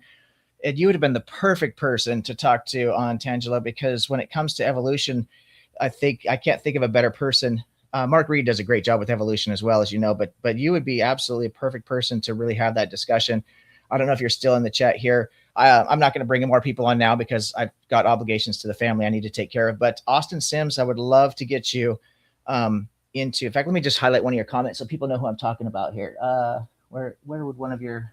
There we go. Scientific Origins. I don't even know what this comment is, but yeah. So I will try to remember to get a link to this channel as well in the description of my video. I'm trying to help promote everybody's efforts because I know you guys all do such a great job, and so many of you have been supportive of me before I had my own channel. So I try to promote you guys as much as I can remember. And Austin, I will get a link to your channel in the description of this video, along with the other people that I mentioned. Austin does an incredible job when it comes to breaking down evolution theory. He's going to school for that. I believe he's also studying physics. I don't know if he's a double major or if it's just one he's taking as maybe a minor or something. He also, I believe, raises a family and probably works. So he's a very, very busy guy. So it's an honor to have him take time out of his busy schedule to stop by. I am hoping to get you on as a guest to talk about evolution one of these times. We've talked about it, but we haven't quite got our schedules to match up. I do stream every Sunday. And so if you want, we can set something up. If Sundays are a bad day, we can do it ahead of time and record the video. I'm really willing to try to work around your schedule. I'm also very busy. I work 2 jobs. I'm doing my main gig, and then I'm doing the personal training on the side. I'm in the gym 6 days a week trying to rebuild my own temple. And then now I'm doing this YouTube thing. So my time is pretty limited as well, to be honest with you. But I will definitely figure something out if you are available at any time. Really enjoy having learned from you. You're actually one of my main go-tos when it comes to evolution. You, and I believe the lady's name is Gutsick Gibbon, if I'm saying that correctly. She does an excellent job on her channel with evolution as well. So thank you so much for stopping by. Okay, so just to wrap this up, let me take this off the screen so it's not distracting. We had a great conversation today. Tavo San Abri gave his argument for why Christianity versus other religions. He did a pretty good job at the beginning of this video. If anybody didn't see that, he made a pretty organized argument. He had a slideshow, a nice presentation. It was short, it was concise, but it was very well thought out. I didn't push back too much because I really wanted to give him an opportunity to platform his ideas and just to see what other people in the audience thought without poisoning the well, so to speak. I did mention I do have some questions, some criticisms that I would offer. My questions my criticisms against Christianity. It's the same with all the Abrahamic religions. It comes down to the ethics and morality. I see a lot of inconsistency there with what we would logically expect from a God that is quote unquote good, or is the basis of morality, or the different claims you hear coming from these different religions. I find it to be very problematic. And so maybe in the future, Tavo and I can actually have that discussion exclusively and really get into the moral question. On Tangelo, I did mention he has a description of his argument for God, and he specifically avoided morality. I did point that out. I thought that was interesting because I do think that's, for me, that's the number one problem, what it comes down to, because I do believe in objective morality. I'm a moral realist. I believe in that how we treat people is not just of paramount importance, but it's the most important thing. It really is. Because we're on this planet to make the world a better place. That's what I believe. And that's coming from an agnostic viewpoint. I don't believe in any religions or gods. I don't believe in reincarnation or karma, although I think those ideas are very interesting. But I still believe that we have a purpose in life. I don't support nihilism. I don't support antinatalism. I believe that we have a purpose in life, and that purpose is to make the world a better place for being in it.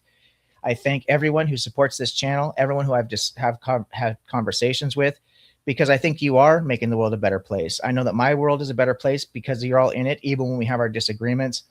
And I think that if we can all try to, come together. Excuse me, I have to clear my throat. My wife has sprayed some cleaning supply products around here, and it's really irritated my throat. But if we can all learn to come together and work together, we are a social species, as you've heard me say 1,000 times. Cooperation is extremely important to our survival. How we take care of this planet, it's our own home, so to speak. It's where we live. You don't shit where you live, right? So let's do a better job of taking care of the planet. Let's do a better job of taking care of each other. Let's learn to celebrate our differences. If we can't come to an agreement on something, then let's agree to disagree, right? And move on and treat each other like brothers and sisters. And I think that's about as much as I could say. I'm about out of brain power at this point. Thank you for tuning in today. Please like the video, leave comments, and subscribe. Look forward to talking to you next week.